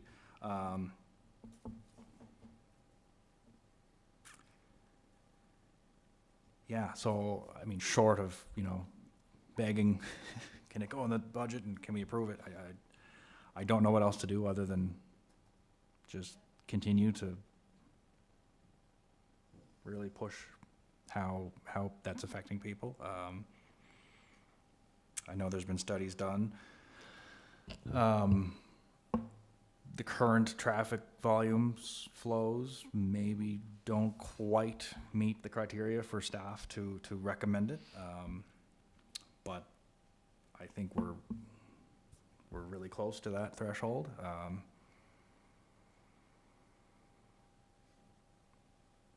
I don't know what else to say at this point. Just wanted to bring it out in the public once again, realizing that I know we're gonna have some tough decisions to make, and I know that's probably maybe leaning more on the want side than a need side, but I think it's quickly approaching a need side for the city. I had another point I wanted to make, and I forget what it was, but I'll try to think of it while anyone else is speaking, maybe. Isn't there some infrastructure in place already? Oh, yeah. For the They, lights? when they did the lane reconfiguration, they added the electrical? bases, So the they- electrical and the bases, so they're ready to accept light. And I know I've asked, you know, Greg, or I've checked in if there's any infrastructure that may have been removed somewhere else, like Pulp Road and Central, to maybe keep it for there. Oh, the point that I wanted to make was, I know Aaron has mentioned a couple times that if traffic signals are installed there and they're on sensors, and it's a low traffic time of day when there's not a lot of traffic flowing through the intersection and you're pulling up to a red light, he said, you know, it's going to add 30 seconds, whereas now if you pull up to an empty intersection, you can just go. But and I've mentioned that to everyone that I had the conversation with, and not one of them, they're all accepting of the fact that I don't mind waiting 30 seconds if that intersection is signalized. I mean, 30 seconds, no problem. It's the safety. It's the you gotta almost be in the middle of the intersection to turn left sometimes. The 30-second wait at 2 in the morning or 2 in the afternoon is from the folks I've talked to, and it's been approaching. I haven't kept a tally, but I mean it's almost 100 people. If I could go back and get the messages and emails. On the grand scheme of things, 100 people out of the city, probably not that many, but for me to get calls and messages on something from almost 100 people, it's a lot of folks. So I don't know. Just want to keep putting that out there, and hopefully we can consider something there very soon. Do you know the number of vehicles that are, I assume it's Pope Road, that's the busier of the two, or that's the... Yeah, well, it's people coming up and down Greenwood Drive. Typically when Pope Road is at its busiest, people wanting to, you know, turn left onto Pope. And just the configuration of the lanes itself. I know the paint wears down, and in winter you can't really see them, but yeah. It's all directions, but mainly the Greenwood Drive onto Pope from both approaches. Councilor Morrison, all that stuff's available with it was an intersection review done by WSP in 2019, so they have the specific numbers for peak periods. Yeah, we did. Plus a 30%. They did the study right before the budget that we had the improvements in. There was the study done, and it recommended that left turning lanes be put in. Yeah. With future. And said to revisit it in a few years in terms of the actual numbers. That's available. I can just share it with Gordon. You can send that around to council if they want to look at it. I took a look at it before today's meeting. And with not that I expect the eco park to be a huge boost in traffic, but we did just have the Greenwood Drive, the south of Greenwood Drive, the rezoning approved there. So hopefully there'll likely be some development there, and you know, who knows, something might take place north of Pope when. Yeah, I mean, the gist of that traffic report indicated that as more development comes, then the lights will be warranted. You know, I would normally think of the proper planning and how those things get paid for, right? It's that new development that warrants the traffic lights that actually pays for Yeah. the traffic lights, right? So, 100%. Yeah. So just one of those areas that, you know, may still be not completely recommended to do at this time, but yet you get the residents that are using it daily, multiple times daily, who just, you know, are experiencing something other than what might be shown on data, so. That's all I have on it. I just really wanted to revisit it again and push the fact that it's increasingly, wanted, and I think on the line of almost being needed, so I'd maybe if we could maybe soon get I don't know if we need a new study or a new, since the last time.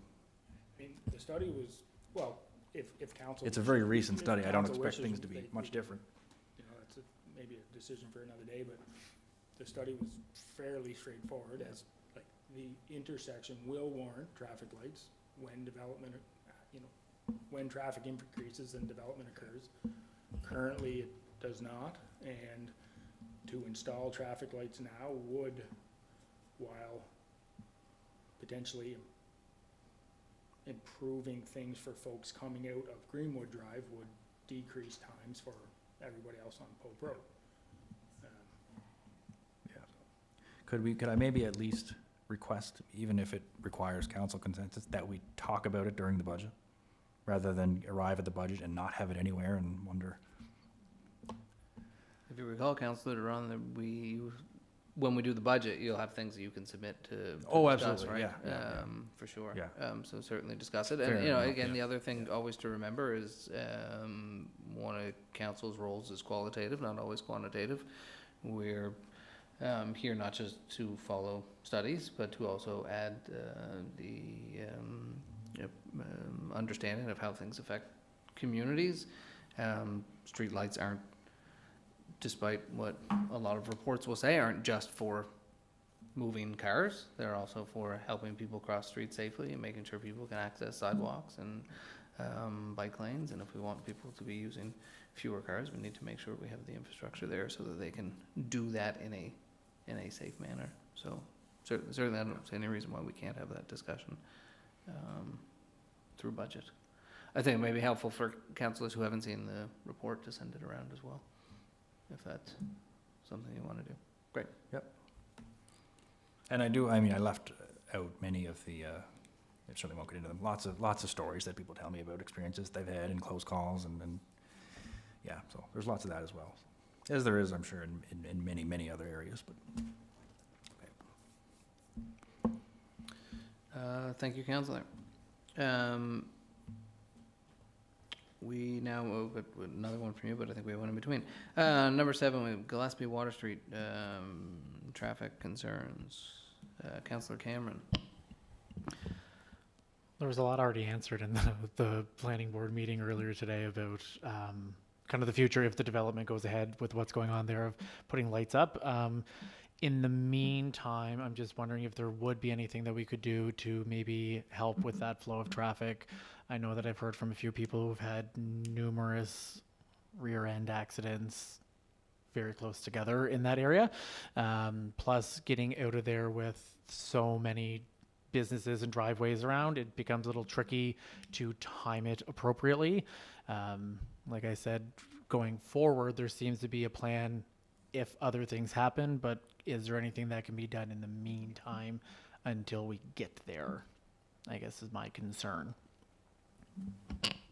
So Nick, are you thinking something like how we had to do when we're coming out Water Street East and turning left onto Small? We had to put a small turning lane in there because the traffic was having an issue, or?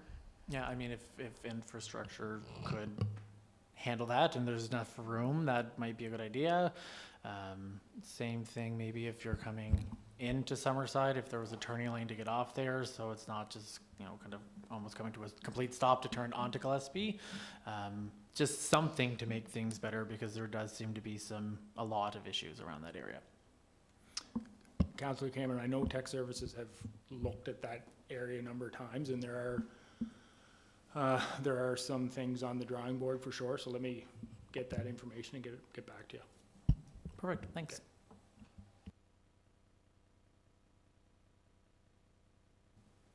Thank you, Counselor. I guess we'll move on to the next one, item 8, Spearman Avenue and Summer Street intersection. Counselor Duran. Quicker but cheaper. Yeah, okay. Cheaper's so- good. Yeah, this is a quicker one and likely a cheaper one. So I was approached by someone earlier this summer, just with respect to the intersection of Spearman and Summer Street. And if anyone's wondering where that is, it's just in the corner by where the soccer field is, by Andrews of Park Hill, and where the cul-de-sac is behind SIS. And I think there is likely an assumption at times that that's a four-way stop, because there's people stopping on Summer where the stop sign is just on Skirman, and it's leading to some confusion and in a couple of cases some near misses. But I won't get into it too much because I believe Gordon spoke to staff about it, and there's actually, from what I understand, a recommendation or some support from staff to actually turn that into a four-way. So I don't need to plead my case as much as the last one, but Gordon, did you want to speak to that as to conversations you may have had with staff? Staff did take a look, Councillor, when you asked to have that on the agenda, staff were able to take a look at some of the more recent traffic data, and since Summer Street got closed off at that SIS Parkside portion there, the traffic flow in that area has changed, and now there is more traffic on Skirman going east-west than there is on Summer going north-south. And it does make quite a bit of sense to put a four-way stop in there, so that would be the plan moving forward. And we typically, whenever we do a new stop sign anywhere, there's a bit of a public education, and piece goes up, the new signage goes up, and stop sign head, or new sign head signage goes up for a little while, so that would be the plan on that intersection. So we don't need a resolution of council as we thought we may have in other cases. It's just something that can be implemented. Yeah, we can implement. Is there anybody that doesn't want to, or I'll just leave it? I just wanted to add to your point, because that's in the ward that I represent as well. And since Summer Street has closed off, there's a lot of younger families. When there's, any games going on in the old lot or whatever, there is a real concern from the parents that the little ones are going to dart out or across the street, and if there's not a stop, they don't realize. If the cars don't realize, just go ahead. So the parents do consider that it is very dangerous at times, so Okay. thank you for And bringing it up. I should add that the two individuals that I talked to were just spoke to me because they knew me. It wasn't, not that they didn't go to you kind of thing. It's just, yeah, I said I'd bring it up, and yeah.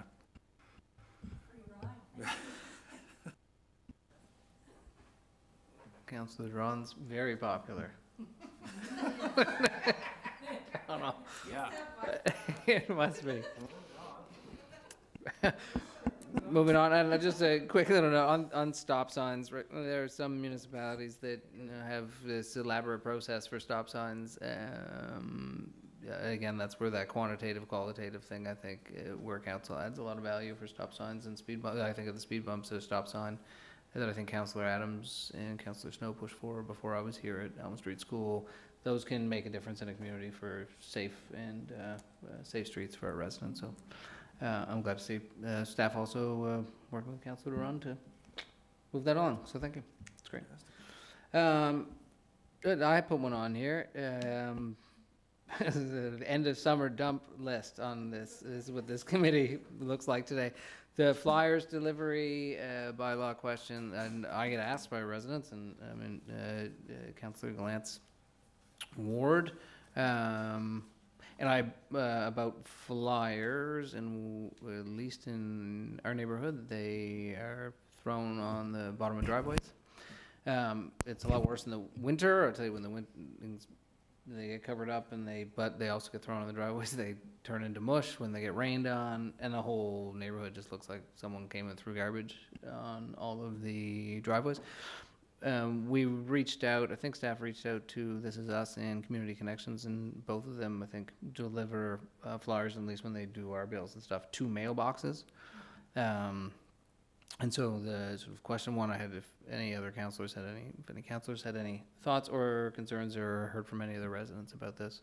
Some municipalities have a flyer bylaw to prohibit the dumping of flyers at the bottom of driveways. Now, full disclosure, I was a flyer delivery boy when I was a kid. I was certainly guilty, and maybe putting them on porches was worse. But I want to just put it out there if anyone had any thoughts or concerns or questions. Or I was going to bring a flyer, put it's in my car, but it was on the driveway today. Is it something you guys hear from your residents? Is it worth exploring or not? Nothing? Yeah, I think it's probably a good idea to take a look at it, because there's no question there's probably a certain faction of the population that enjoy them and go through them and do their, but I'm sure there's 50% that never look at them or never see them, and they lay in the driveway, and I can tell you from personal experience that when they go through a blower, a bigger blower, and get shredded like confetti, it makes quite a mess for somebody to clean up. I don't get out and clean it, but I put a few of them through. And for walk-behind blowers, if anybody has one in their driveway and it snows after the flyer lands there and you put it through a small one, it'll tear them apart. It could cost you hundreds of dollars to repair it after the fact. That they'll turn them off, that they're thick enough or froze enough to do that. So, and there's no question that I've heard neighbors in Bluebell, for an example, one guy lives up there that his neighbors never picked them up, and it ended up being, he didn't know how many. He gathered them up and went and knocked on the door and said, you know, please start doing something with your flyers, at least throw them in the compost or whatever you're gonna do with them. But, so I don't think it would hurt to look at it. And, cause if you drive around, there's lots of them laying around on the sides of the road or the end of the driveway or blowing around the yards. Yeah, and it would be just to restrict the placing of them in the driveways. I guess if you're away for a week and a half as well, it's a pretty good indication that no one's in your home when your flyers start piling up in your driveway. But I don't know, Gordon, I think you were reaching out to folks, or you had your microphone on there. So. Yeah, when we did reach out to folks this summer, and the feedback that we got back was that it was a little bit confusing, because there's two different community groups to deliver them, and it's the areas and streets are not necessarily done in a certain pattern. Like Community Connections does this street, and this street, and This Is Us is doing a street in between. So we were trying to follow up with specific complaints from an address, so that proved to be a little challenging. But both groups mentioned that the goal is to deliver them to the porch or the mailbox, but that it doesn't always happen. So a bylaw making restricting that might help. It would, yeah.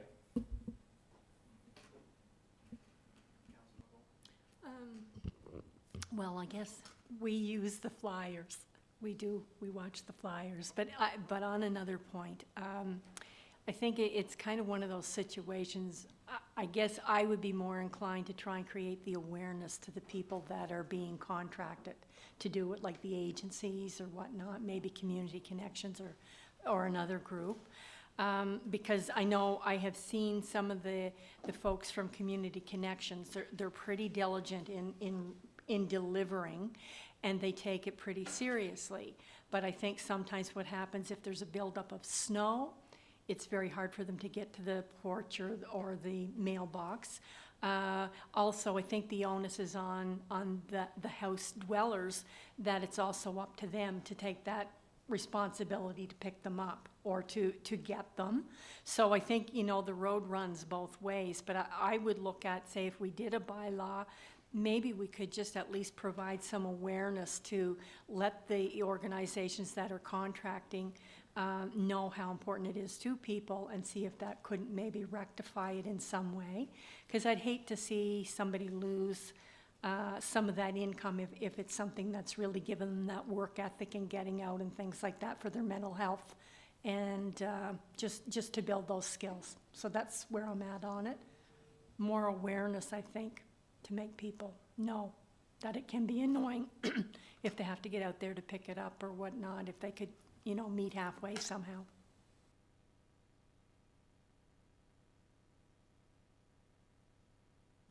Okay, I guess we'll just move on. I don't know if there's anything Why don't- further why sort of. don't, if you will, the staff will, make sure we formally get back in touch with the groups that deliver the flyers, let them know council's had some level of discussion on it, let them know council certainly would like to see fewer flyers left in driveways, and see if we can get some improvement that way first, and if we're, next spring, we're still dealing with a mess of flyers and driveways, then council take a look at other Sure. options. Does that sound fair?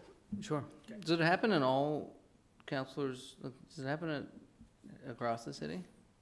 Or is it like, is it just down Walker? I don't get papers or flyers. When I go to my mom's on Haley, I can collect, because they're all thrown on the road. So I'm stopping the car and I'm picking them up as I'm going down to her house. So some areas of Somerset gets them and other areas don't. Because I've never gotten them in 5 years. I get them all the time, and mine are always at the base of my driveway. And like Councillor Morrison said, in the winter, I've gone over them a few times with a snow blower, and it hasn't fared out well for me. Because I'm one of those people that don't remember to pick them up every single time. So in my neighborhood, they are there, and most people do have them at the end of their driveway for at least a few days before they're collected. On the bag that they come in now, there is information on how to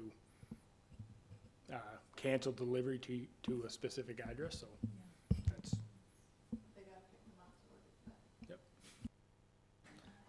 Maybe that's why I don't know how to stop it, because I pick them up and I throw them out. So maybe I should look at the bag.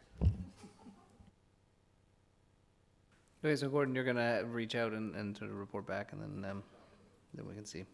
Great. Item 10 here is Councillor Adams' cell phone reception. Okay, so a year ago or more, whenever our Snows had built their first apartment building, David Arsenault had reached out to me because some of his residents were experiencing cell phone issues. They had no coverage, no reception at all. At that time, I believe I asked then CAO Phil Pott, and I believe he was in touch with our Director of Economic Development to check into it. There was reported back that there was no issues found. Since then, it's become even worse. I have residents throughout Lafergie, all areas of Lafergie, who, unless they're on their second floor, they can't get any reception. And Arsenault's also seen that whole area, and the new Starlight seems to be a real dead zone as well. And this in Starlight, there's literally a tower there, and one of the guys that's having his phone will not work at all in his house, and that's his provider's tower, so he's like literally on top of the tower, and there's still no coverage. So I had reached out like a month ago or more, and I think Mike was going to look into it. So I guess I know it's an issue island wide, but like it's just bad now because so many people aren't getting landlines because, well, one, we can't afford landlines and cell phones, so we're going with the cell phone option because then you always have it. So, but then you're left in a dangerous predicament, especially, if there's an emergency. is it one carrier or another that seems to be It's worse? all, or- it's all So carriers, it's Bell, Eastlink, Yep. Telus? all. I do know, I mentioned to somebody, I know it was brought up in the provincial standing committee last week, I think, Robbie Henderson may have brought it up. Yeah. The issues, through at West Branch as well, so. We can have staff follow up with the major providers and see if Yeah. they're experiencing any issues. I wouldn't hold our breath that they'll, Jump on it. they'll Yeah, and maybe it's something like if we need another tower, well, as a city, is there, can we work with any of the providers? I mean, the providers share towers now, I believe. Can we assist them in finding a place for one in the city, like that will help? And obviously that would help West as well if we have something, but anyway, it's sort of, it's a worry for some people, and especially now, like, you know, I don't have a landline, so, but where we're at, there's no issue, but then just down the road a little bit, there's nothing, so, anyway, Is it sporadic or continuous? continuous. Maybe we can try and find out a way to like quantify how many people we're talking about, and whether we, at Yep. the staff level, and we can Yep. also, write the premier and whoever else, and, because you're right, there's a Yep. real safety concern if people don't have, Yeah. don't have I know. access to, can't get cellular reception. Yeah, anyway. So, yeah, maybe if we can just, I don't know, we can just follow up and see what they find out, and maybe if we can offer to help with whatever the city can do. I don't know what we can do, other than offer a spot to put a tower or something, but, anyway. And what do they do when do they call, do they call their provider, and their provider say anything, and? No, they just said, I know, like Barb, you and I were talking, and the provider you had spoken to, they had said that it's because there's so many, they can't keep up with the need. Yeah, they said there's so many people using cell phones that the towers can't keep up with the demand of cell phones. And I'm with Telus. Yeah. Yeah. And I have a landline because I have a senior mother. Yeah. And I can't just rely on my cell phone. Yeah. You have to have backup. But she's having issues with her landline on Haley. Telus does seem to be the worst, but others aren't great. Others are hit and miss, but Telus seems to be the one that's consistently, there's nothing. I know Bruce's brother's at the bottom of Haley, and he has nothing either. So. I think he's Eastlink. Yeah, and then I have Crozier and stuff, so. Anyway, it's all over the place. It's not like one area, anyway. Yeah, well, if there's ways we can follow up, obviously it's not our space, but Exactly. it's certainly our concern, right? Yeah, So whatever we can do to push the Yeah, powers that because- be. yeah, if we have our To first deliver that way. responders out there and their phones aren't working, if they're called to an emergency, right? Yeah, absolutely. Yeah, those are real concerns. So Jordan, are you able to connect with staff and follow up? Okay. Item 11, Councillor Adams, it's residential composting. So I have some residents that are experiencing issues with neighbors that are composting, using homemade composting bins that are comprised of pallets or boards with just a plastic tarp type liner. They aren't covered is the main issue. So there's rodents, there's wildlife, foxes, raccoons, skunks, everything. The call I got just the other day after I asked this put on was the gentleman in the area that's doing the composting. We have no rules in place for a proper composting bin to be used. So he is doing what he's allowed to do, and that is to compost as he wishes.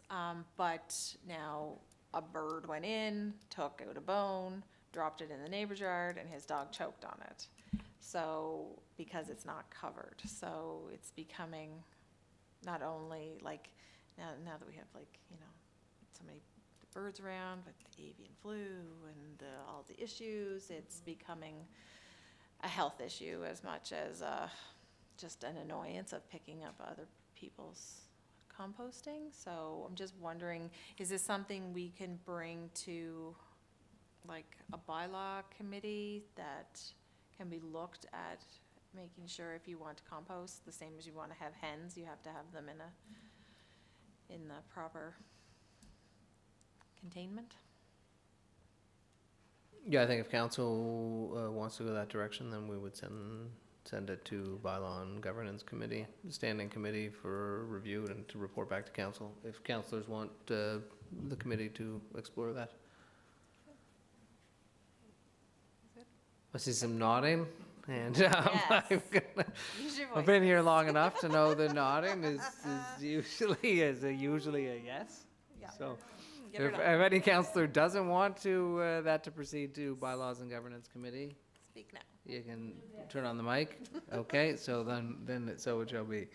We'll send that to the standing committee to review options to bring forward. And no reason why you can't have requirements around what residential composting containers, units are supposed to look like or function as.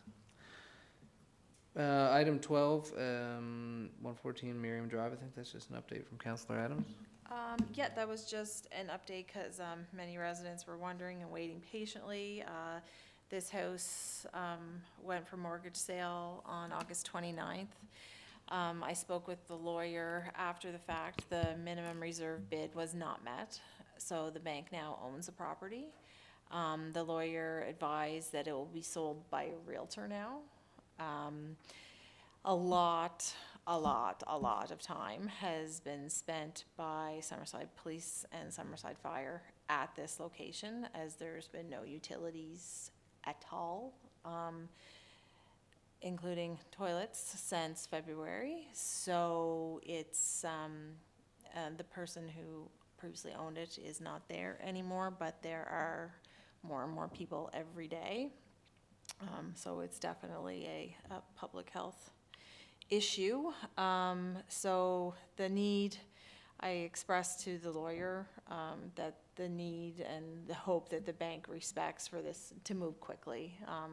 You know, and I mean, it's a house that somebody and their family could be living in, right? So that's, so I don't know how we go about this, if we can request that like Summerside Police look into it, because right now we have squatters looking into it. If maybe Summerside Police can have a conversation with the lawyer to find out the process and like, I don't know how that goes, Gordon, like, cause they're squatting now, Yeah, so. the police have been in contact with the bank and Perfect. will continue to be.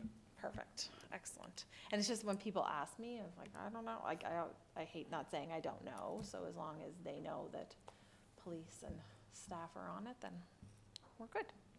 Thank you. Great, thank you, Councillor Adams. Item 13, we're taking right along here. This is me again, operational spending review. So this came out of other discussions at council. Basically, all I'm doing is asking council if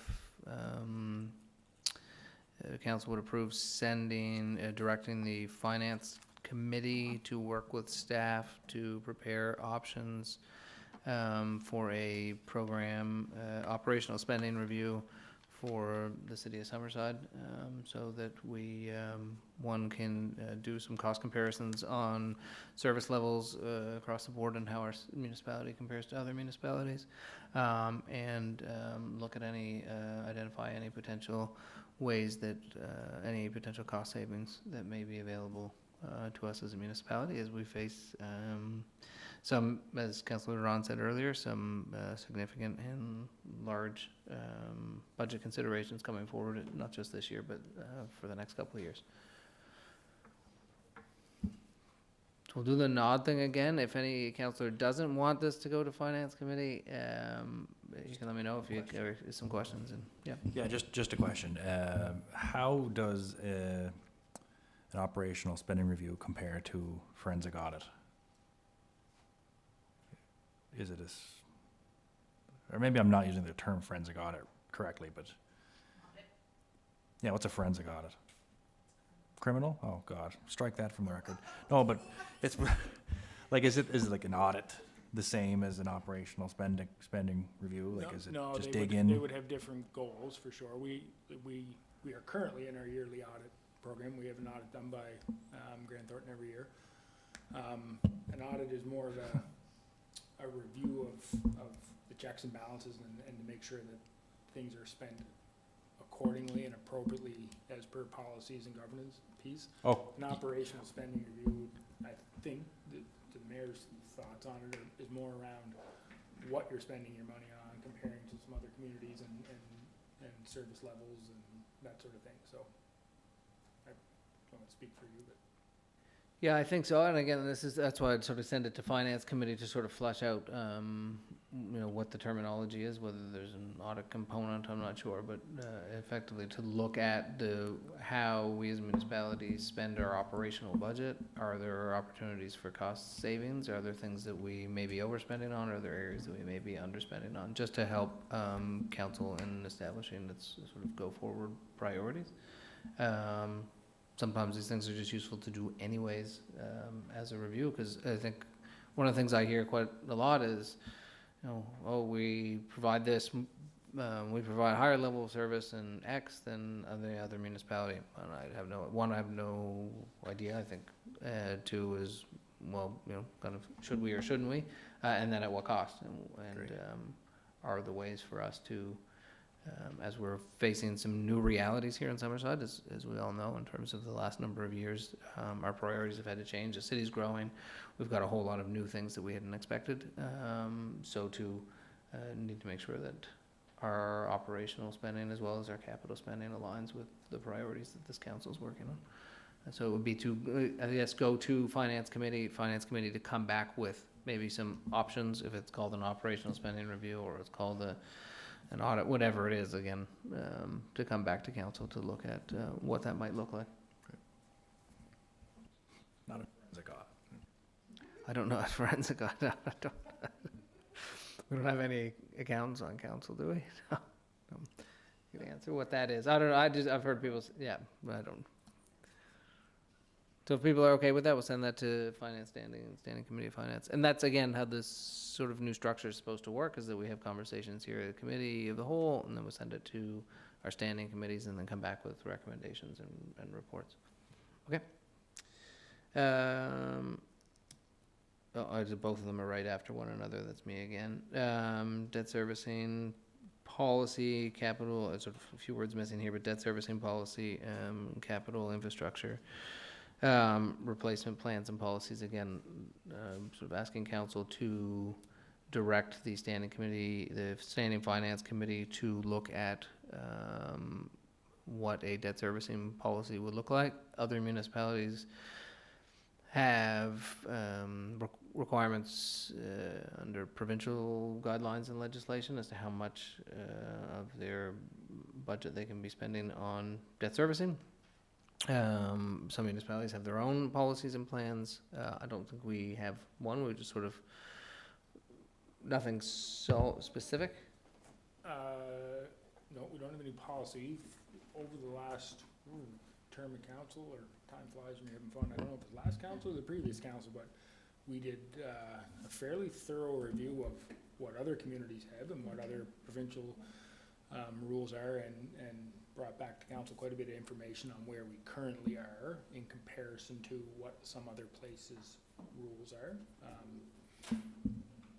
So there's a foundation of work that's already been done, which should be pretty easily brought forward to finance committee. That's great. Then a finance committee can look at that and maybe come forward with some policy recommendations for this council to consider. Councilor McCormick? And just one of the things, just being on the finance committee, I know Director Kristen had mentioned it there. We were just talking there in a group setting there at one of our meetings, and she had indicated at that point that there was one done, like just comparing other municipalities.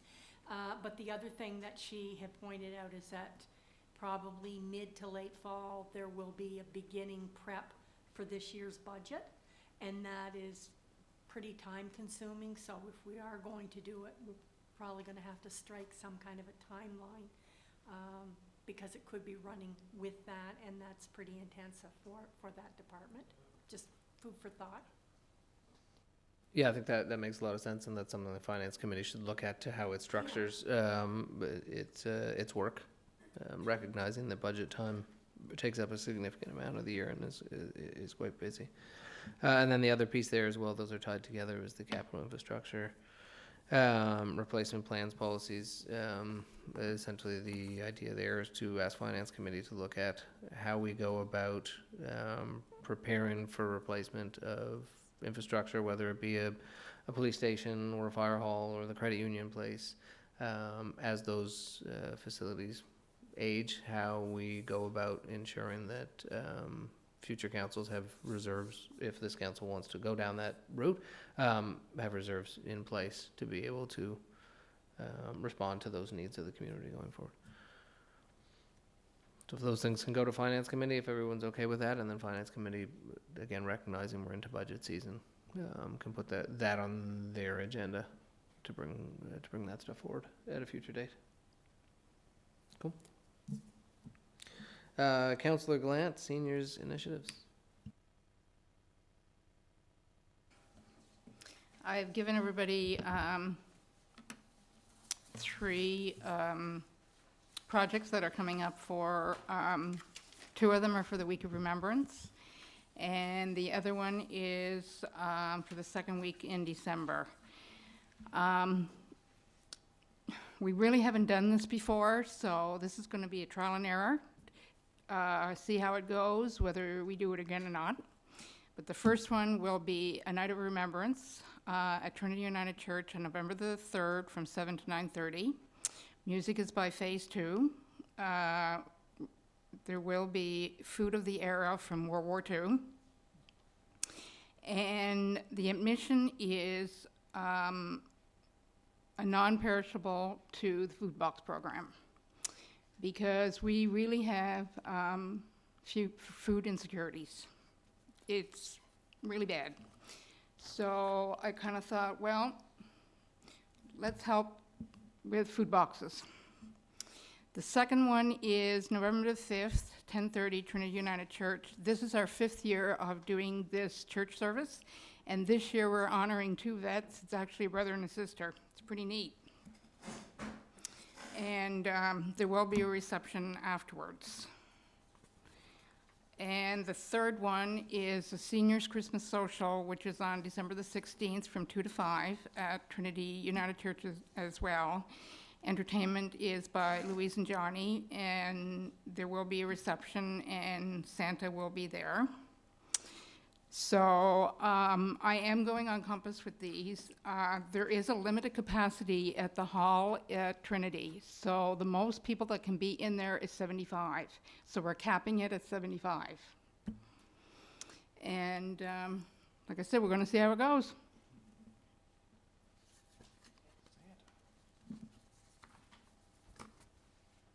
And you have to be a senior to go to the No, you social? can, anybody can go.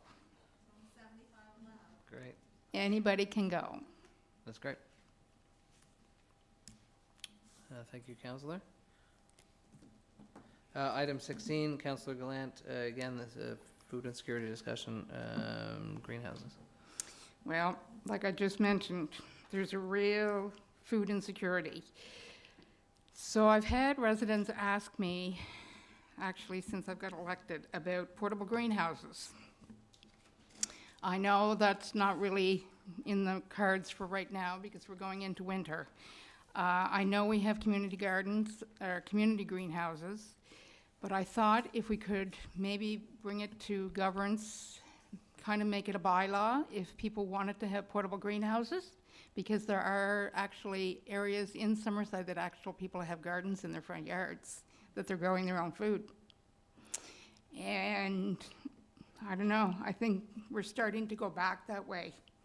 Like if anybody's ever gone to the grocery store and bought produce and vegetables, like it's getting pretty ridiculous. Yeah. So it's just a thought. We can bring it to governance and kind of see where it goes.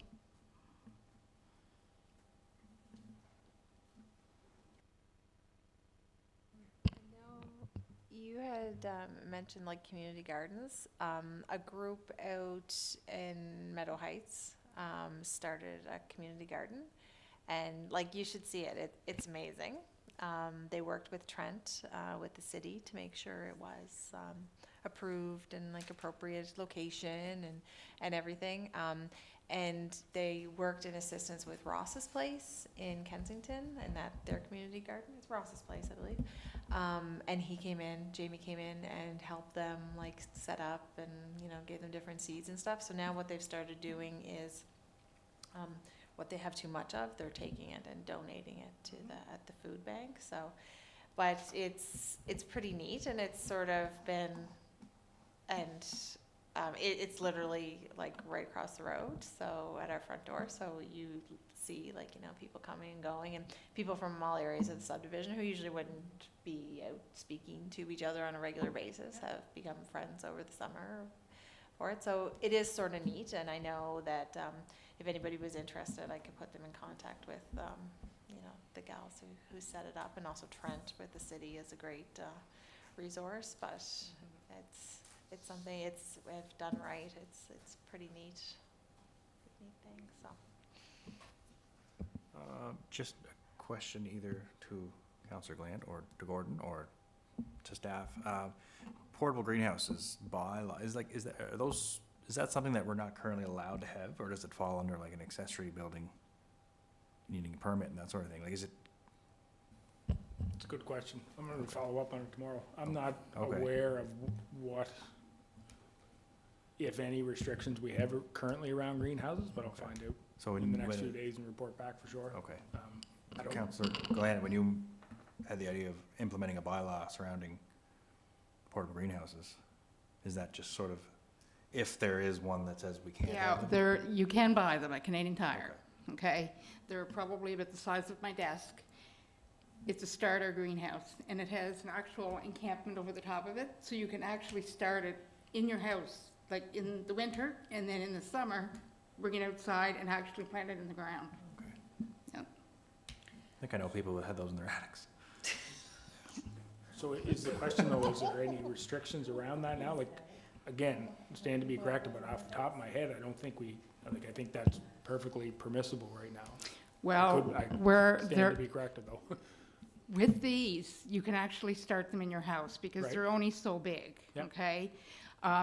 Because as you know, I work in a greenhouse, but I have been going up Central Street quite a bit lately, and there are people that are actually growing vegetables in their front yards. Right. So if they could get a portable greenhouse and make it a bylaw, I think a lot more people would actually start growing their own vegetables. Would this go in like conjunction with like a shed, like an accessory building, if they want to do the bigger ones? Yeah, yeah. Right, we could add on to the accessory building a greenhouse. Because they come in all sizes, like Yeah. they start like this size, and then they go like to Yeah. huge. Yeah, to a shed Yeah. size. And that, maybe we could throw the composting bins in with it, in the whole thing, That's kind of where I was. yeah. Yeah, I do wonder if we should be looking at it, taking being a little, like having a bigger look at food insecurity and what barriers may exist in the community, and what opportunities we may have as a city and city council may have to help, again, do what we can to help residents address matters of food insecurity in the ways that work for them, and whether that's greenhouses, whether that's waiving building permits for accessory units if they're a standalone greenhouse, whether that's providing information sessions for community members who want to use public green space for community gardens. I know we have a couple of community gardens already, but sometimes those things need to happen in the communities in which they live. So I think this is a great conversation to have. I wonder if, but I'm wondering if maybe we should ask staff. We don't really have a committee that would look at something like this, but we could find one to come forward with basically here's what we can do, here's what we're doing, here's what some barriers may be for food insecurity in our community to help. So we can have a full, so we're not just talking about a portable greenhouse. We can have that conversation, but we're looking at more than just that. And it sounds like some of these things are happening now. Like, I do know about the community garden in your neighborhood, Carrie, because Violet Fox told me that's where she gets her beans or something like that. She's 8, so she's on top of it. So yeah, I don't know what the right, if Trent and through community services would be able to work on something like that, potentially with some input from council.